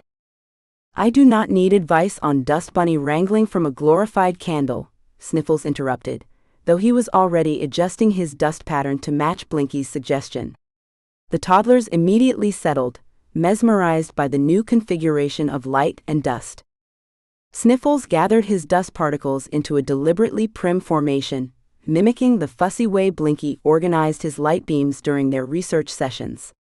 With exaggerated precision, he crafted glowing dust particles into the shape of an official-looking contract, complete with fancy swirls that were absolutely not inspired by the lantern's ornate frame. Rule 1, he declared, making each letter sparkle with excessive formality, no commenting on my chaos. Blinky's response was immediate and irritating. His usually ordered light began dancing in wild patterns, creating a disco ball effect across the ancient stones. Sniffles rolled his glowing eyes. Very mature. Did they teach you that at Lantern Finishing School? The toddlers, delighted by the light show, started bouncing through Blinky's beams, leaving trails of sparkles in their wake. Sniffles tried to maintain his dignified pose, but couldn't help expanding slightly with pride as his little ones created perfect chaos. Together, they turned their attention back to mapping the archway's new energy patterns. Sniffles swept his particles through the magical currents, detecting subtle variations that even he had to admit were easier to track with Blinky's precise illumination. The lantern's beam highlighted each anomaly Sniffles discovered, creating a detailed three-dimensional map of the veil's structure. Your dust distribution is actually quite systematic, Blinky observed, his light taking on that scholarly tone that made Sniffles want to create a sandstorm. When you're not deliberately being difficult, that is. Horrified to find himself pleased by the compliment, Sniffles quickly stirred up a small dust cloud to hide his reaction. I have no idea what you're talking about. This is pure chaos magic at work. Rule 2, Blinky announced with his most pretentious flicker, maintain professional distance. Sniffles snorted as their magic continued to weave together, dust and light creating patterns so synchronized they could have been rehearsing for weeks. The toddlers rolled through the display, adding their own sparkly flourishes that somehow enhanced the overall effect. Neither Sniffles nor Blinky acknowledged how natural it felt. A familiar shimmer caught Sniffles' attention, and he turned to find the spell mirror propped against a nearby tree, its surface reflecting their collaborative light show with obvious amusement. Sniffles shot an accusatory glance at the toddlers, who were trying very hard to look innocent while leaving trails of guilty sparkles. Don't even start, Sniffles warned the mirror, which was somehow managing to smirk without having a face. Its surface rippled with barely contained laughter, as it captured their synchronized movements in perfect detail. Blinky's beam dimmed in embarrassment. Perhaps we should focus on the task at hand. Agreed, Sniffles replied quickly, deliberately creating asymmetrical dust patterns that just happened to complement Blinky's light perfectly. He caught movement in the distance, Fern and Callan approaching the archway, deep in conversation about something that was making Fern gesture enthusiastically, while Callan tried not to smile. Final rule, Sniffles announced, condensing himself into a more professional shape, we're still not friends. Blinky's central eye flashed in agreement, even as they both automatically adjusted their magic to create an impressive display of their findings. Dust and light intertwined to form a detailed projection of the veil's structure, highlighting the areas they'd identified as concerning. The toddlers, sensing an audience, added their own artistic touches that somehow made the whole presentation more compelling. Sniffles found himself settling into the rhythm of their work, his dust particles dancing through Blinky's light beams in patterns that felt as natural as breathing. For the stability of the veil, he told himself firmly, creating one last swirl that matched Blinky's illumination perfectly. Nothing more than professional courtesy. The toddlers chose that moment to release a cloud of their finest glitter dust, coating both familiars in sparkling particles that caught the light and transformed their magical display into something unexpectedly beautiful. Sniffles waited for Blinky's usual complaint about disorder and mess, but the lantern merely adjusted his beam to make the glitter shine brighter. I suppose, Blinky said carefully, a certain amount of chaos does enhance the presentation. And I suppose, Sniffles replied, equally cautious, a little precision now and then doesn't hurt. The spell mirror's reflection radiated smugness. Sniffles created a small dust cloud to fog its surface, but even he had to admit his heart wasn't in it. The toddlers bounced between them, trailing sparkles and giggling at their own handiwork, while Fern and Callan drew closer to inspect their discoveries. Through his crystalline eye, Blinky observed Fern's workshop with a mixture of resignation and, though he'd never admit it, satisfaction. The space had transformed over the past few weeks, becoming a peculiar hybrid that somehow worked. Callan's meticulously labeled shelving units now stood alongside Fern's collection of mismatched jars, while color-coded runes glowed softly beneath strings of dried herbs and crystals. "I suppose it could be worse," Blinky muttered, adjusting his beam to illuminate a particularly well-organized section of potion ingredients. "At least half the room maintains proper standards." The spell mirror across the room caught his reflection and cleared its silvery throat. My. Is that actual approval I detect in your tone? How the mighty have." Blinky flashed a sharp burst of light at the mirror, cutting off its commentary. "That's quite enough from you, thank you very much." He dimmed back to his usual warm amber, though he couldn't help but trace his light over the workshop's evolution. Callan's precise organizational system had indeed brought order to Fern's creative chaos, but somehow Fern's whimsical touches, like the enchanted wind chimes that played different notes depending on nearby magical frequencies, had softened the rigidity of his owner's style. A familiar whoosh announced Sniffles' arrival through the window, followed by the telltale pitter-patter of the dust bunny toddlers bouncing in his wake. They immediately launched into their usual routine of mayhem, rolling through carefully stacked papers and leaving glittering trails across freshly cleaned surfaces. "Control your spawn," Blinky said automatically, though without his usual venom. Instead, he found himself creating dancing patterns of light that caught the dust motes swirling in their wake. When Sniffles shot him a knowing look, Blinky quickly added, "Purely for containment purposes, I assure you. Someone has to maintain order around here." At the workbench, Fern and Callan were deep in concentration over a new spell combination. Blinky watched as Callan's hands moved in precise gestures while Fern added her own flowing modifications. Without thinking, he adjusted his illumination to better highlight the magical energies that Sniffles was tracking through his dust detection. The dust bunny noticed, and in what could only be deliberate mockery, created a perfectly straight line of dust particles that would have made Callan proud. Blinky couldn't help but snicker, which set Sniffles off too. "Did that lantern just laugh?" Fern whispered to Callan, who shushed her with a fond smile. The toddlers, meanwhile, had made an exciting discovery. As they bounced through Blinky's beam, their dust-covered forms created scattered rainbow effects across the workshop walls. One rolled through with stardust, creating a shower of silver sparkles, while the other followed with a coating of crushed rose quartz that cast pink hearts everywhere. Blinky found himself adjusting his spectrum to enhance their impromptu light show. "The refractive properties are quite fascinating from a purely academic standpoint," he explained to no one in particular, though his eye crinkled with amusement as the toddlers squealed in delight. "You're getting soft," Sniffles commented, swirling upward to create a perfect heart-shaped dust cloud.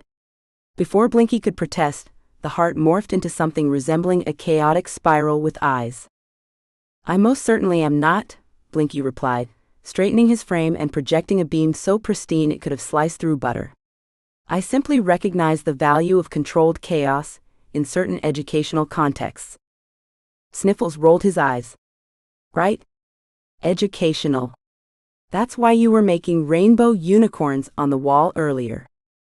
"Those were clearly geometric light patterns demonstrating advanced magical theory," Blinky sniffed, though his light flickered with barely suppressed mirth. "Besides, your artistic contributions hardly qualify as educational. Was that supposed to be a self-portrait just now?" "Better than looking like a glorified candlestick," Sniffles shot back, but there was no heat in the exchange. Their banter had evolved into something almost comfortable, like a well-worn spell book's familiar pages. One of the toddlers chose that moment to roll through a patch of gold dust, creating a spectacular burst of light as it passed through Blinky's beam. "Oh, well done," Blinky found himself saying. "The prismatic effect of that particular mineral compound is quite impressive. Now who's encouraging chaos?" Sniffles created a small dust cyclone that caught the remaining gold particles, directing them into another dazzling display. "I prefer to think of it as structured experimentation," Blinky replied primly, but he didn't stop creating intricate patterns with his light that complemented the dust bunny's swirling designs. Someone has to add a touch of sophistication to your particular brand of mayhem. Through the swirling magic of their demonstration, Sniffles caught the way Callan's hand lingered on Fern's shoulder, how she leaned into his touch without hesitation. There was none of her usual nervous energy. She'd found her balance, and somehow Callan was part of it. The sight made Sniffles' dust particles shift with something that felt suspiciously like contentment. "They're good together," he admitted quietly, watching Fern's eyes light up as she explained her latest magical theory to Callan. "She's happier. More focused. Not that I care," he added quickly, creating a small dust cloud to hide behind. "Indeed," Blinky agreed, his beam softening to a warm amber as Callan laughed at something Fern whispered. "I suppose some changes are worth the disruption they cause." Blinky adjusted his beam to better illuminate Callan and Fern's experimental spell work, maintaining his usual air of dignified professionalism. The magical energies swirled in increasingly complex patterns, and his crystalline eye detected a concerning surge building in the intersection of their casting circles. Before he could voice a warning, the surge pulsed outward. A shelf of precariously balanced potions began to wobble, threatening to create what would undoubtedly be a spectacular and highly undignified mess.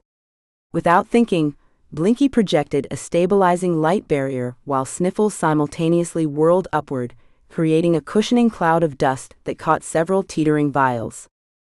They worked in perfect synchronization, Blinky's light guiding Sniffles' precise dust manipulation until every potion was secure. For a moment, their eyes met in shared triumph, before they both quickly looked away. "Pure coincidence," Blinky announced to no one in particular, though he caught their reflection in the spell mirror, which showed both of them failing to suppress pleased expressions. "I simply couldn't allow such disorder in my workspace." "Your workspace?" Sniffles scoffed, but there was no bite in his tone.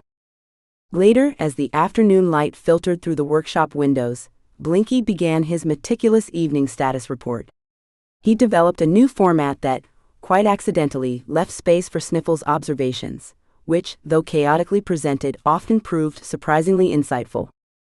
"Your dust is completely smudging my precise measurements," Blinky complained, even as he subtly adjusted his beam to highlight the patterns in Sniffles' latest edition. "Though I suppose that bit about the fluctuating ley lines is moderately useful." The peaceful documentation was interrupted by a squeal of delight from the Dust Bunny toddlers. Their enthusiastic rolling had triggered a minor magical reaction, filling the air with unexpected sparkles that danced in Blinky's light. He tried to maintain his dignity, he really did, but something about their pure joy was infectious. Before he quite realized what was happening, Blinky found himself creating elaborate light patterns that transformed the sparkles into miniature constellations. Sniffles caught on immediately, adding swirls of rose gold dust that turned the display into an ever-changing kaleidoscope of light and shadow. "The acoustics are optimal for laughter in this corner," Blinky explained primly when Callan glanced their way, though his eye crinkled with poorly concealed mirth as the toddlers bounced through his beam, creating tiny rainbow explosions. "Remember when we tried to keep them apart?"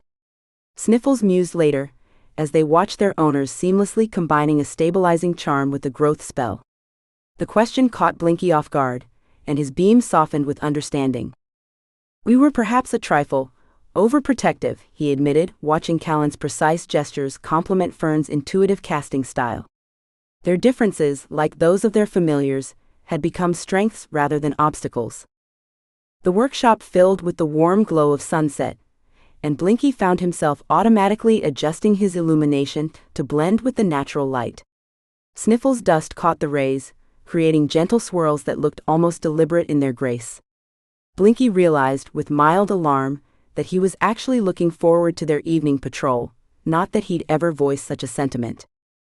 As evening settled in, Blinky took his place on Callan's new desk, positioned perfectly to cast light over both workspaces. He watched Sniffles curl up on his favorite spellbook, leaving a light dusting of sparkles across its ancient cover. "Still not friends?" Blinky queried softly, his beam creating a gentle amber glow. "Obviously not," Sniffles responded, even as his dust aligned perfectly with Blinky's light, creating a peaceful radiance that filled the workshop with warmth. The spell mirror's reflection showed what they wouldn't say aloud, two very different familiars who had found an unexpected harmony in their contrasts. Blinky pretended not to notice when one of the toddlers rolled sleepily against his base, leaving a trail of starlight dust that made his beam sparkle. "Purely practical cooperation," he murmured, though his light dimmed to a cozy evening glow that matched the rhythm of Sniffles' softly swirling dust. The workshop had never felt more like home. As twilight painted the workshop in soft purples and blues, Blinky and Sniffles watched their owners share a quiet moment by the window. Callan tucked a stray strand of hair behind Fern's ear, his touch gentle and sure. She smiled up at him, her charm bracelet creating a soft melody that seemed to match the rhythm of their combined magic swirling in the air. "Remember when we thought this would be a disaster?" Sniffles mused, his dust particles glowing softly in the fading light. "Quite," Blinky agreed, his beam creating a gentle halo around the couple. "Though I suppose love, like magic, doesn't always follow proper protocols." "Did you just say the L word?" Sniffles teased, spinning in mock horror. "Merely making a scientific observation," Blinky sniffed, though his light remained warm and bright. They watched as Callan drew Fern closer, their magical signatures harmonizing perfectly, order and chaos, precision and creativity each making the other stronger. The toddlers chose that moment to create a shower of heart-shaped sparkles, and for once neither familiar tried to stop them. Some kinds of chaos they'd learned were worth embracing. Thank you for listening. Please visit me at winvalentine.com to stay up to date. Please subscribe, leave a comment, and review on Amazon.